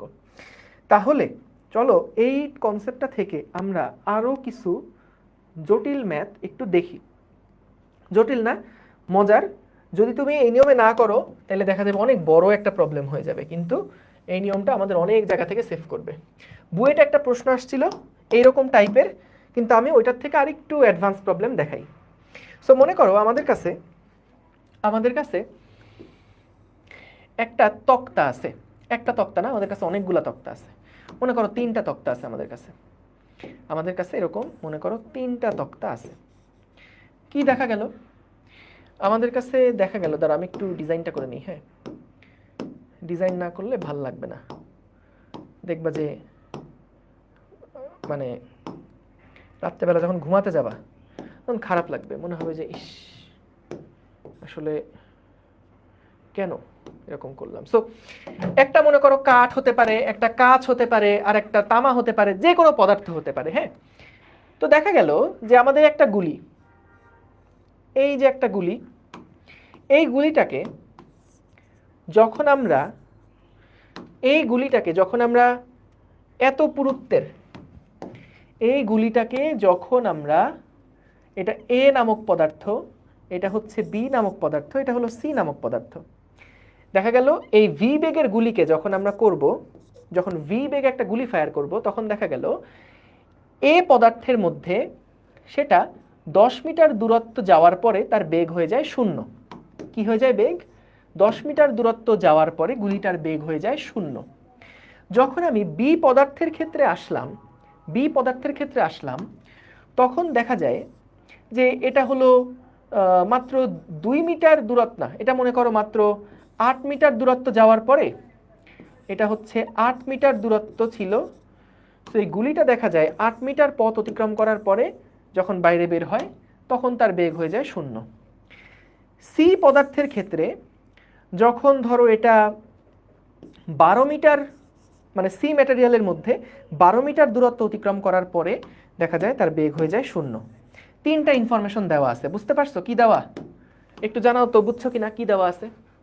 তিনটা পদার্থ, তিনটা পদার্থ, একটা হতে পারে কাঠ, একটা হতে পারে গুলি, একটা হতে পারে একটা হতে পারে কাঠ, একটা হতে পারে কাঁচ, একটা হতে পারে তামা, যে কোনো কিছু, যে কোনো ম্যাটেরিয়াল হতে পারে। সেরকম এ বি সি তিনটা ম্যাটেরিয়াল আছে, তিনটা ম্যাটেরিয়াল আছে। প্রথম ম্যাটেরিয়ালের মধ্যে 10 মিটার দূরত্ব যাওয়ার পরে গুলির বেগ হয়ে যায় 0। সেই একই ভি বেগে যখন বি ম্যাটেরিয়ালের দিকে তুমি নিক্ষেপ করো তখন দেখা যায় বি ম্যাটেরিয়ালে 8 মিটার দূরত্ব যাওয়ার পরে তার বেগ হয়ে যায় 0। সি ম্যাটেরিয়ালে যখন তুমি তাক করো তখন দেখা যায় সি ম্যাটেরিয়ালের মধ্যে 12 মিটার দূরত্ব যাওয়ার পরে গুলির বেগ হয়ে যায় 0। তাহলে এই তিনটে ইনফরমেশন দেওয়া। এখন আমাদেরকে বলছে ধরো আমরা এমন একটা জায়গায় গুলি করলাম যেখানে, এর কিছু অংশ আছে, বি এর কিছু অংশ আছে এবং সি এর কিছু অংশ আছে। এরকম সি এর কিছু অংশ আছে, কত করে আছে? ধরো বলে দিল এ আছে হলো 2 মিটার, বি পদার্থটা আছে হচ্ছে ধরো 1 মিটার, সি পদার্থটা আছে ধরো 3 মিটার। এইরকম একটা স্ট্রাকচারের সামনে যখন আমরা সেই সেম ভি বেগে গুলিকে নিক্ষেপ করব, আমাদেরকে বের করতে বলছে যে গুলি নিক্ষেপ করার পরে যখন গুলিটা এই তক্তাগুলা থেকে বের হবে তখন তার শেষ বেগ কত, এইখানে তার শেষ বেগ কত হবে এইটা আমাদেরকে বের করতে বলছে। ঠিক আছে, এখানে তার ফাইনাল বেগটা কত এটাই আমাদেরকে বের করতে হবে। এই প্রশ্ন কি বোঝা গেছে? প্রশ্ন কি বুঝছো? প্রশ্ন কি বুঝছো? দেখো তো, সো এ ম্যাটেরিয়াল আছে 2 মিটার, বি ম্যাটেরিয়াল আছে হচ্ছে 1 মিটার, সি ম্যাটেরিয়াল আছে হচ্ছে আমাদের 3 মিটার। তাহলে যখন এইরকম একটা স্ট্রাকচারের মধ্যে এটা ভেদ করে যাবে তখন ভেদ করার পরে শেষ বেগ কত হবে বের করতে বলছে। তার আগে কি দেওয়া যে এ পদার্থের মধ্যে 12 মিটার দূরত্ব যাওয়ার পরে তার বেগ হয়ে যায় 0। বি পদার্থের মধ্যে, হ্যাঁ সবগুলোতে বাধাদানকারী বল তো অবশ্যই ভিন্ন, এখানকার বাধাদানকারী বল যা এখানকার বাধাদানকারী বল কি ডিফারেন্ট না? কারণ তা না হলে তো এখানে 10 মিটার পথ যাওয়ার পরে ওর বেগ হয়ে যায় 0, এইখানে কি 8 মিটার দূরত্ব যাওয়ার পরে তার বেগ হয়ে যাচ্ছে 0, এইখানে কি 12 মিটার পথ যাওয়ার পরে বেগ হয়ে যাচ্ছে 0। তাহলে বলো তো সবচেয়ে বেশি বাধাদানকারী বল কোথায়, এতে, বিতে না সিতে? বলো তো সবচেয়ে বেশি বাধাদানকারী বল কোথায় বলো তো? বিতে। ভেরি গুড, বিতে। তাহলে আমাদের এখান থেকে মূলত যেটা বের করা লাগবে যে আমরা কিছু অংশ এ কেটে নিলাম, কিছু অংশ বি কেটে নিলাম, কিছু অংশ সি কেটে নিলাম। এরকম ছোট ছোট অংশগুলো কেটে যখন আমি একটা বানালাম, একটা স্ট্রাকচার বানালাম, তখন এক পাশ থেকে যদি আমি ঠাই করে একটা গুলি ছাড়ি তাহলে 3টা রকম বাধাদানকারী বল অতিক্রম করে সে যখন বের হবে তখন তার ফাইনাল বেগটা কত হবে এটা বের করতে বলছে। হ্যাঁ, ফাইনাল বেগটা কত বের করতে বলছে। তাহলে প্রশ্ন বুঝছি, ক্লিয়ার? এখন আসো আমরা কিভাবে সলভ করব, দেখো স্মার্টলি। প্রথমে দেখো তো এখানে তার যে মোট শক্তিটা ছিল, বলো তো এ দূরত্ব যাওয়ার পরে তার শক্তি কিছুটা কমে যাবে না? বি দূরত্ব যাওয়ার পরে তার শক্তি আরো একটু কমে যাবে, সি দূরত্ব যাওয়ার পরে তার শক্তি আরো কিছুটা কমে যাবে, এবং ফাইনালি কিন্তু রিমেইনিং একটা শক্তি থাকবে। দেখো প্রত্যেকটা বাধা বল অতিক্রম করতে কিন্তু তার কিছু পরিমাণ এনার্জি আস্তে আস্তে ক্ষয় হতে থাকবে। সো আমরা যদি এখানে ওই গতি সূত্র দিয়ে করতে চাই তাহলে কিন্তু আমাদের অনেক লম্বা একটা ম্যাথ হয়ে যাবে। যদি গতি সূত্র দিয়ে করতে চাই, দেখো V square u square 2as দিয়ে যদি করতে চাও তাহলে এখানে একটা ত্বরণ পাবা, সেই ত্বরণে যদি 2 মিটার যায় তাহলে শেষ বেগ কত, এইখানকার শেষ বেগ হবে এই পাতে ঢোকার আদি বেগ, এখানে আবার একটা ত্বরণ বের করতে হবে, তারপরে এখানে যাইতে হবে, মানে 3 বার, 3 দুগুণে 6 বার v square u square 2as এটা অ্যাপ্লাই করা লাগবে। বিশাল লম্বা একটা প্রসেস। কিন্তু দেখো আমরা এখানে প্রথমে আসো এ পাতের জন্য একটু বের করে দেখি। এ পাতের জন্য আমরা কি করব, দেখো এ পাতের জন্য আমরা বের করতে চাই যখন এ পাতের ভিতরে এটা 2 মিটার পথ অতিক্রম করবে। আবার শোনো, এ পাতের ভিতরে যখন এটা 2 মিটার পথ অতিক্রম করবে তারপরে তার বেগ কত, এ পাতের ভিতরে 2 মিটার পথ অতিক্রম করার পরে তার বেগ কত এইটা আমরা বের করতে চাই। হ্যাঁ, বা তার শক্তি কতটুকু থাকবে এটা বের করতে চাই। এখন আমাকে বলো পুরা হাফ এম ভি স্কয়ার পরিমাণ শক্তি খরচ হয়ে যায়, পুরা ভি স্কোয়ার পরিমাণ শক্তি খরচ হয়ে যায় 10 মিটার যেতে, তাহলে 2 মিটার যেতে তার এনার্জি খরচ হবে কত? এটাকে আমি ব্র্যাকেটে কে দিয়ে লিখলাম, কে মানে আচ্ছা ধরো এটাকে আমি ওয়েস্ট দিয়ে লিখলাম, ওয়েস্ট যে কতটুকু খরচ হচ্ছে, এ পাতের জন্য খরচ হবে কতটুকু সেইটা আমি এখান থেকে বের করলাম, যে খরচ হবে কতটুকু, ই এ ডাব্লিউ সমান সমান হচ্ছে 2/10 ইন্টু ভি স্কোয়ার। ভাই কি করলেন বুঝলাম না। দেখো আমরা এখানে বের করলাম যেহেতু ভি বেগে এটা গতি পাওয়া শুরু করছিল, সম্পূর্ণ হাফ এম ভি স্কোয়ার গতিশক্তিটা খরচ হয়ে গেছে কত দূরত্বে, 10 মিটার দূরত্বে। তাহলে আমরা লিখলাম 10 মিটার দূরত্ব যেতে ক্ষতি হয়ে যায় হাফ এম ভি স্কোয়ার। কেন আর লিখি নাই কিছু, কারণ এখানে তো আলটিমেটলি আমাদের ওই যে এম এম কাটাকাটি হয়ে যায়, বা যেহেতু গুলির ভর এম দেওয়া নাই, তুমি আপাতত এম এর মান 2 কেজি ধরে নাও, তাহলে হাফ আর এম কি কাটাকাটি হয়ে যাচ্ছে না, তাহলে এখান থেকে ভি স্কোয়ার যেটা হাফ এম কাটাকাটি হয়ে গেছে, বুঝছো? আলটিমেটলি যেটা হবে এইখানকার আর এখানকার হাফ এম দুইটা কাটাকাটি হয়ে যায়। সো এই জন্য আমরা ওইটাকে আপাতত ইগনোর করতেছি। এখানে দেখো, বা যেহেতু গুলির ভর এখানে কোথাও কখনো দেওয়া থাকে না, গুলির ভর কখনোই কোথাও দেওয়া থাকে না, তাহলে এই জন্য গুলির ভর যে কোনো একটা ধরে নেই, তো আমাদের সুবিধা হয় হাফ এম, এম সমান 2 ধরলে, তাহলে এম সমান 2 ধরলে হাফ এম কাটাকাটি হয়ে নাই হয়ে যাচ্ছে। তাহলে দেখো এ পাতের জন্য এনার্জি খরচ হয় এতটুকু পরিমাণে। একটা জিনিস খেয়াল করছো, এনার্জি খরচের পরিমাণটার দিকে একটু তাকাও তো। 2 হচ্ছে কতটুকু দূরত্ব গেলা, আর 10 হচ্ছে মোট কতটুকু দূরত্ব গেলে সম্পূর্ণ ভি স্কোয়ার পরিমাণ এনার্জিটা খরচ হয়ে যায়, সম্পূর্ণ ভি স্কোয়ার পরিমাণ এনার্জিটা খরচ হয়ে যায়। এই যে মমিন, কাটা গেলে ইএ হয় কিভাবে, তুমি এখানে কাটার কথা বাদ দাও, তাহলে হাফ এম যেটা সেটাকে এম এর মান 2 ধরে নাও, ঠিক আছে? তাহলে খুশি, এম এর মান 2 ধরে নাও, তাইলেই হচ্ছে। কি বললাম দেখো, 2/10 ইন্টু ভি স্কোয়ার। 2 মানে কি, 2 মানে হচ্ছে কতটুকু দূরত্ব গেছি, আর 10 মানে হচ্ছে ওই পাতের মধ্যে কতটুকু দূরত্ব গেলে তার গতিশক্তি সম্পূর্ণটা খরচ হয়ে যায়। তাহলে দেখো 2/10, একটু চালাক তো তোমরা অনেক। বলো তো দেখি বি পাতের জন্য খরচ কতটুকু হবে বলো তো, আমরা এ পাতের জন্য বের করলাম, বলো তো দেখি বি পাতের জন্য খরচ কত হবে, একবারে বলবা, কোনো সমীকরণ দরকার নাই। বলো তো বি পাতের জন্য খরচ কতটুকু হবে, বলো তো খরচ কতটুকু হবে, 1 metre divided by 8 into V square, অর্থাৎ মোট শক্তির 1/8 পরিমাণ কিন্তু এখানে খরচ হয়ে যাবে, বুঝছি? দেখো তো তারপরে আসো সি পাতের জন্য এনার্জি খরচ হবে কত, সি পাতের জন্য এনার্জি খরচ হবে কত, এনার্জি খরচ হবে কত, এনার্জি খরচ হবে, এটা তোমরা বলবা, বলো কত হবে সি পাতের জন্য এনার্জি খরচ হবে কত বলো। নিয়ম কিন্তু একই, এ পাতের জন্য দেখো 10 মিটার দূরত্ব যেতে এনার্জি খরচ হয় v half M V square পরিমাণ, তাহলে 2 মিটার দূরত্ব যাওয়ার পরে এনার্জি খরচ হবে ই এ পরিমাণ। একইভাবে বি এর জন্য একইভাবে করছি, যে আমাদের 8 মিটার দূরত্ব যেতে এনার্জি খরচ হয় ভি স্কোয়ার, তাহলে 1 মিটার দূরত্ব যেতে খরচ হবে কত, তাহলে বি তে খরচ হলো 1/8, সি তে খরচ কত, এই যে লিখে ফেলছো, এটা 3/12, 3/12 বা 1/4 লিখলেও হতো, যাই হোক 3/12 ভি স্কোয়ার, ঠিক আছে? এটা লিখলাম। এইবার আমাকে বলো তো দেখি, যখন তাহলে আমরা বের হচ্ছি এখান থেকে, যখন এখানে বের হচ্ছি, তখন আমাদের রিমেইনিং যে গতিশক্তি, আমি এখানে লিখলাম ই কে রিমেইনিং, রিমেইনিং যে গতিশক্তি, ই কে রিমেইনিং যে গতিশক্তি সেটা কি হবে, শুরুতে মোট যে গতিশক্তি ছিল, আমরা তো হাফ এমটাকে 1 ধরে নিছি, তাহলে দেখো শুরুতে, আরে শুরুতে মোট যে গতিশক্তি ছিল সেটা হচ্ছে ভি স্কোয়ার, এখান থেকে বাদ যাবে এ পাত অতিক্রমের জন্য আমাদের এনার্জি খরচ হয়েছে কত, এইটুকু পরিমাণ এনার্জি আমাদের খরচ হয়েছে এ পাত অতিক্রম করতে।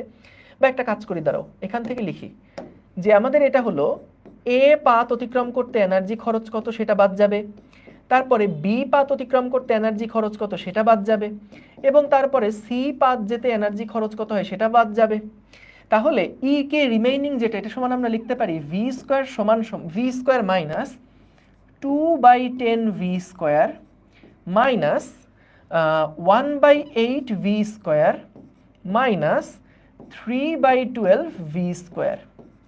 এখন ই কে রিমেইনিং তার মানে কি, এইখানে কি তার একটা বেগ থাকবে না, ভি এফ, তাহলে সবগুলো এনার্জি প্রথমে এইটুকু এনার্জি নিয়ে এসে যাত্রা শুরু করছিল, এ পাত অতিক্রমের পরে তার কাছে আসে এখন এতটুকু এনার্জি, কারণ এটুকু খরচ হয়ে গেছে, বি পাতের জন্য তার খরচ হয়েছে এতটুকু, সি পাতের জন্য তার খরচ হয়েছে এতটুকু, তাহলে প্রথম যে এনার্জিটা ছিল সেখান থেকে এইটা বাদ এইটা বাদ এইটা বাদ, তাহলে বাকি আছে কতটুকু?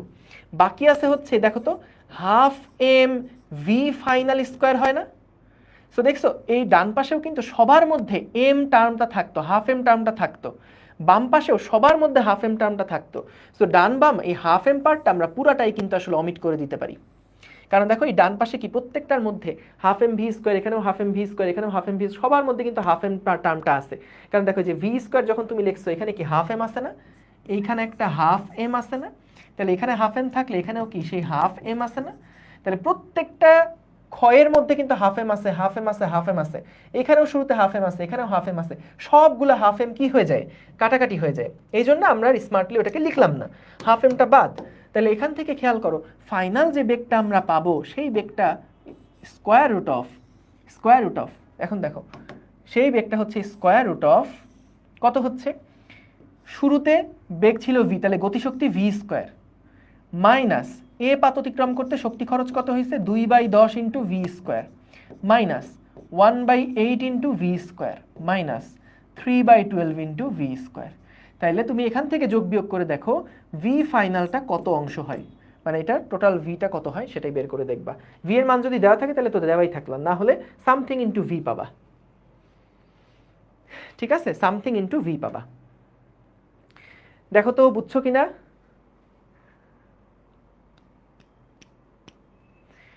ভাইয়া পটেনশিয়াল বুয়েটিয়ান 24 কোশ্চেন সলভ করান। প্রশ্ন কিন্তু অনেক সুন্দর হয়েছে, প্রশ্নগুলা রেখে দিও, যদিও তোমাদের দেয়া হবে কিনা জানি না, না দেওয়াই উচিত, এত প্রশ্ন দেখে কি করবা। হ্যাঁ, একজন বলছো 70/40 ভি, 70/40 ভি, তাহলে হয়ে গেল। দেখো এটা কিন্তু অনেক সহজে আমরা করছি, অনেক সহজে আমরা করছি, কারণ তুমি যদি অবজেক্টিভের জন্য দেখো, অবজেক্টিভে তো যখন আসবে তখন ডিরেক্টলি এইটা লিখতে পারবা, এইটা তুমি জানো, এটা তুমি জানো, এবং ফাইনাল যে লাইনটা, একটা কাজ করে দাঁড়াও আর একটা প্র্যাকটিস করাই দিই, আর একটা ম্যাথ প্র্যাকটিস করে ফেলি, চলো ভ্যালুগুলো চেঞ্জ করে একটা ম্যাথ চলো প্র্যাকটিস করি। এগুলা সব চেঞ্জ করে দিই। হ্যাঁ, সো মনে করো আমাদের এইটা হচ্ছে বলে দিল 8 মিটার, এইটা বলে দিছে 4 মিটার, এইটা বলে দিছে হচ্ছে কত, একটু বড় না, 6 মিটার। সো দেখা গেল এইটুকু হলো 3 মিটার, এইটুকু হলো 2 মিটার, এইটুকু হলো 4 মিটার। তাহলে বললো ফাইনাল বেগ কত নির্ণয় করো, বের করে দেখো তো কত আসে ফাইনাল বেগ। কি করবা, ফাইনাল বেগ ভি ফাইনাল সমান সমান স্কোয়ার রুট অফ শুরুতে যেই বেগ ছিল সেই বেগের উপর স্কোয়ার, কারণ এখানে টোটাল এনার্জি শুরুতে ছিল, মাইনাস কি করবা, এ পার করতে কত এনার্জি খরচ হয়েছে, খরচ মানে কত 3/8 ইন্টু ভি স্কোয়ার, বি পার হতে খরচ হয়েছে কত 2/4 ভি স্কোয়ার, মানে আছে কত আর টোটাল কত into V square, minus c পার হতে খরচ হয়েছে কত 4/6 ভি স্কোয়ার। এইবার একটু হিসাব করে দেখো তো এটার মানটা কেমন আসে, এইটুকুর মান কত আসে, এটা মানে 3/8, যদি আমি ক্যালকুলেটারে বসাই ডিরেক্ট লিখলে হয়, এগুলো এমসিকিউতে আসবে, আসলে এমসিকিউতে আসবে, এগুলো রিটেনে আসার চান্স কম, যদি রিটেনে আসে তাহলে এভাবে করে করে দিয়ে আসবা, এভাবে করে একটু লিখে দিয়ে করে আসবা, কিন্তু এমসিকিউ যদি আসে ফটাফট এক লাইনে করে ফেলবা। সো 1 মাইনাস 3/8 মাইনাস 0.5 মাইনাস 2/3, দেখো তো এটার রেজাল্ট ভিতরে মাইনাস আসে। হ্যাঁ বলো তো মাইনাস আসা মানে কি, এর ভিতরে মাইনাস আসছে সেটার মানেটা কি বলো তো দেখি, কে বলতে পারো, এটার ভিতরে মাইনাস আসছে এটার মানে কি, থেমে যাবে, গুড, থেমে যাবে। ম্যাথ ইরর কেন গাধা, ম্যাথ ইরর তো ক্যালকুলেটর আমাদেরকে ম্যাথ ইরর দিচ্ছে, ফিজিক্স এটার মানে কি বুঝবো, মাইনাস আসছে এটার মানেটা কি, মাইনাস আসছে এটার মানে হচ্ছে তুমি দেখো তার মানে জিরো একদম যখন পুরাটা ভেদ করে গেল তার বেগের মানে আমাদের মাইনাস আসছে, তার মানে ম্যাথ ইররই, তার মানে এখানে কোনো এটা সম্ভব না, ফিজিক্যালি এটা সম্ভব না। তার মানেটা কি? তুমি যদি জিরোতে আসো, তার মানে ওর বেগটা আসলে আরও আগেই জিরো হয়ে যায়, আরও আগেই জিরো হয়ে যায়। এখন যদি এটা জিজ্ঞেস করে যে আচ্ছা কত দূরত্ব যাওয়ার পরে বেগ শূন্য হয়ে যাবে, যদি জিজ্ঞেস করে কত দূরত্ব যাওয়ার পরে বেগ শূন্য হয়ে যাবে, যে আবরার আবতাহি বলছে বের হতে পারবে না, গুড। যদি বলে কত দূরত্ব যাওয়ার পরে বেগ শূন্য হয়ে যাবে, এই প্রশ্নটা দিয়ে বলল যে হয় শেষ বেগ বের করো, শেষ বেগ কত বের করো, বা কোথায় আটকাবে বের করো, বা কোথায় আটকাবে, কোথায় আটকাবে, হয় শেষ বেগ বের করো অথবা কোথায় আটকাবে সেটা বের করো। তাহলে আমরা কি করব? তাহলে এখন দেখি তো, আমরা প্রথমে আগে টেস্ট করতে চাই যে আচ্ছা সি এর মধ্যে কি আটকাইছে কিনা, একটু দেখি সি এর মধ্যে আটকাইছে কিনা। তাহলে এইটুকু অংশকে তুমি বাদ দাও, প্রথমে আগে হিসাব করে দেখি, প্রথমে আগে আমরা একটু হিসাব করে দেখি যে বি আর সি পার করার পরে তার মধ্যে কোনো এনার্জি রিমেইনিং থাকে কিনা। বি আর সি পার করার পরে তার মধ্যে কোনো এনার্জি থাকে কিনা, দেখি তো থাকে কিনা। তার মধ্যে কি আর কোনো এনার্জি থাকে? 1 মাইনাস 3/8 মাইনাস 0.5 কত আসে? 0.125 আসে। তার মানে বি পার করার পরে কিন্তু তার কাছে এনার্জি থাকে, এই যে বি পার হয়ে যাওয়ার পরে তার কাছে এনার্জি থাকে। তার মানে বলো তো দেখি আটকাইছে কোথায়, আটকাইছে কোথায় বলো তো? বিতে আটকাইছে না সিতে আটকাইছে? সিতে আটকাইছে, গুড। তাহলে যদি সিতে আটকায়, বলো তো সিতে কি সে পুরাপুরি 4 মিটার দূরত্ব অতিক্রম করতে পারছে? সিতে কি পুরাপুরি 4 মিটার দূরত্ব অতিক্রম করতে পারছে? পারে নাই। সিতে যাওয়ার পরে, সিতে যাওয়ার পরে একটা নির্দিষ্ট দূরত্ব গিয়ে তার বেগ হয়ে গেছে শূন্য। মনে করলাম সিতে যতক্ষণে এক্স দূরত্ব গেছে, এক্স দূরত্ব যাওয়ার পরে তার ফাইনাল বেগ হয়ে গেছে কত? পুরা শক্তি শেষ হয়ে গেছে, পুরা গতি শক্তি শেষ হয়ে গেছে, ফাইনাল বেগ হয়ে গেছে শূন্য। তাহলে আমরা এখান থেকে এখন এক্স এর মানটা কত বের করা লাগবে। বুঝতে পারছো কেন শূন্য দিলাম, কেন এক্স দিলাম? আচ্ছা বলো তো, যদি দেখতাম যে এইটা বাদ দেওয়ার পরেও এইটুকু হিসাব করেই নেগেটিভ আসছে, তার মানে কি বুঝতাম? যদি দেখতাম যে এই হিসাবটা করার পরেও অ্যান্সার নেগেটিভ আসছে, তাহলে কি বুঝতাম? তাহলে কি বুঝতাম যে এইটুকু পার করার পরেও নেগেটিভ আসছে, তাহলে কি বুঝতাম? তাহলে কি সিতে আটকাইছে না বিতে? নাফিসা হাসান, ভেরি গুড, বিতে আটকাইছে। তাহলে আমরা তাও কনফার্ম না, বিতেও আটকাতে পারে, এতেও আটকাতে পারে, ঠিক আছে? বিতেও আটকাতে পারে, এতেও আটকাতে পারে। ওকে, সো তাহলে এইভাবে করে আমরা হিসাবটা করতে পারি। তারপরে ধরো তুমি দেখলা না এটা বাদ দেওয়ার পরেও, এই দুইটা বাদ দেওয়ার পরেও, এই দুইটা বাদ দেওয়ার পরেও অ্যান্সার আমাদের নেগেটিভ আসতেছে, তার মানে কি? সেটা এ বিন্দুতে গিয়ে কিন্তু আটকাইছে, বা এ পাতের মধ্যেই সেটা আটকাই গেছে, ঠিক আছে? তাহলে আশা করি এটা বুঝতে পারছো। না বুঝলে কি করবা? না বুঝলে এটা নিয়ে চিন্তা করবা, এটা নিয়ে একটু চিন্তা করবা, মাথা হালকা ঠান্ডা করে তারপরে ঠান্ডা মাথায় বুঝবা। ক্লাস আরেকবার করবা পারলে, বা একটু চিন্তা করবা, নিজে লিখে লিখেও যদি চিন্তা করো, যেহেতু এটা এনার্জি নিয়ে কাজ। যে তুমি যখন এখানে ঢুকছো, এখানে তোমার পকেটে ছিল 100 টাকা, যখন এ পার করছো পকেট থেকে কিছু টাকা কমে গেছে, বি পার করার পরে কিছু টাকা কমে গেছে, সি পার করার পরে কিছু টাকা কমে গেছে। তো টাকা যদি মাঝখানে শেষ হয়ে যায়, তাহলে মাঝখানে কোথাও একটা গিয়ে আটকায় যাবা। সো একদম যোগ বিয়োগের খেলা, কিন্তু কোনো ঝামেলা নাই, জাস্ট যোগ বিয়োগের খেলা। তাহলে এখান থেকে যদি 0 হয়, তাহলে কি আমরা বের করতে পারবো না যে 1 সমান সমান 3/8 প্লাস 2/4 প্লাস x/6? তাহলে এখান থেকে আমরা x এর ভ্যালু কত বের করে ফেলবো, x এর ভ্যালু কত বের করে ফেলবো। তাহলে 1 মাইনাস 3/8 মাইনাস 0.5 ইন্টু 6, 0.75, 0.75, অর্থাৎ 0.75 দূরত্ব যাওয়ার পরেই 6 মিটার, মানে এই 4 মিটারের মধ্যে 0.75 মিটার যাওয়ার পরেই কিন্তু সেটার বেগ হয়ে গেছে কত? শূন্য। অর্থাৎ মোট কত দূরত্ব অতিক্রম করলো, মোট কত দূর গেল,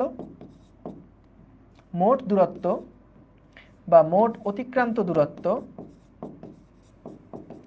মোট অতিক্রান্ত দূরত্ব সমান সমান হচ্ছে কতটুকু গেছে? 3 মিটার দূরত্ব গেছিল, তারপরে পুরো 2 মিটার দূরত্ব গেছে, এবং তারপরে 0.75 মিটার দূরত্ব গেছে। তাহলে এখান থেকে 5.75 মিটার, ঠিক আছে? 5.75 মিটার যাওয়ার পরে শেষ হয়ে গেছে। 12.75 কেন হবে? আমি কি হিসাব ভুল করলাম? না, তোমার ভুল হয়েছে। 1 মাইনাস 3/8, তারপরে -0.5 × 6, এই যে 0.75 হয়, হ্যাঁ 5.75, গুড, ঠিক আছে, ভেরি গুড। তাহলে আমরা বুঝলাম এটা কিভাবে করে করতে হয়। এটা একটা নতুন আইডিয়া ছিল, এটা একটা শর্টকাট। সো তুমি যেটা করবা, এটা সরাসরি যে আমাদের সিকিউতে লাগবে এরকমটা না, এমসিকিউ এবং অ্যাডমিশন টেস্টে তোমার টাইম সেভ করতে এই কনসেপ্টটা কাজে লাগতে পারে। এবং বুয়েটে যে প্রশ্নটা আসছিল সেটা ছিল দুইটা পাত দিয়ে, যে দুইটা পাত ছিল, একটা কত ঠিক আমার মনে নাই, দুইটা পাত দিয়ে তারপরে বলছিল যে শেষ বেগ কত হবে নির্ণয় করো। তো বিভিন্ন গাইড বইগুলোতে দেখা গেছে ওই v²v²2x ওই নিয়ম দিয়ে করা আছে, গতিবিদ্যা অধ্যায়ের মধ্যে ওটাকে ফেলে দিছে, কিন্তু এটা কাজ শক্তি ক্ষমতা দিয়ে খুব ইজিলি করা যায়। ঠিক আছে, বুয়েটে কবে আসছিল তুমি এটা একটু দেখো, 2010-11 সালের দিকে সম্ভবত, বা আমার ঠিক মনে নাই, ঠিক মনে নাই কবে আসছিল। তবে যদি কাজ শক্তি অধ্যায়ে না পাও তাহলে গতিবিদ্যা অধ্যায়টা দেখবা, হ্যাঁ গতিবিদ্যা অধ্যায়টা দেখবা। হ্যাঁ ওই যে EK1/D1 = EK2/D2 দিয়ে করলেও উত্তর একই আসবে না, ওইটাই তো আমরা করলাম, ওইটা করেই তো আমরা এই রেজাল্ট আনলাম। এই যে এই সূত্রটা আসছে কোত্থেকে, এই সূত্রটা আসছেই তো আমাদের ওই EK1/D1 EK2/D2 এখান থেকেই আসছে, বুঝতে পেরেছো? এখান থেকেই তো এটা আসলো। ওকে, ঠিক আছে, তাইলে আজকে এই পর্যন্ত থাকলো। আমরা রোববারের দিন ইনশাল্লাহ কাজ শক্তি উপপাদ্য ব্যবহার করে আরো কিছু ম্যাথ প্রবলেম করব, বিশেষ করে ওই যে পেরেক, হাতুড়ি পেরেকের যে অঙ্কগুলো আছে খুবই গুরুত্বপূর্ণ ওইগুলো আমরা দেখব, এবং সেই সাথে আরো মজার মজার কিছু কাজ শক্তি উপপাদ্যের ম্যাথ আছে সেগুলো আমরা দেখব। আর তারপর আর কি বাকি থাকবে অধ্যায় বাকি থাকবে আমাদের আর সরল দোলক, ওইটা খুবই সহজ, খুবই খুবই খুবই সহজ একটা টপিক। এবং তারপরে থাকবে হচ্ছে ভর কেন্দ্রের সরণ এবং কুয়া চৌবাচ্চা রিলেটেড প্রবলেমগুলো। সো আমাদের টপিক আসলে একদমই বেশি বাকি নাই, অধ্যায়টাও যে খুব বেশি বড় তা না, কিন্তু ম্যাথ প্রবলেমগুলো দেখাতে যদি অনেক চাই তাহলে অনেক টাইপের ম্যাথ প্রবলেম আসলে করানো যায়। ঠিক আছে, ওকে, থ্যাংক ইউ। তাহলে শেষ করি, রোববারের দিন দেখা হবে ইনশাল্লাহ। আসসালামু আলাইকুম, আল্লাহ হাফেজ।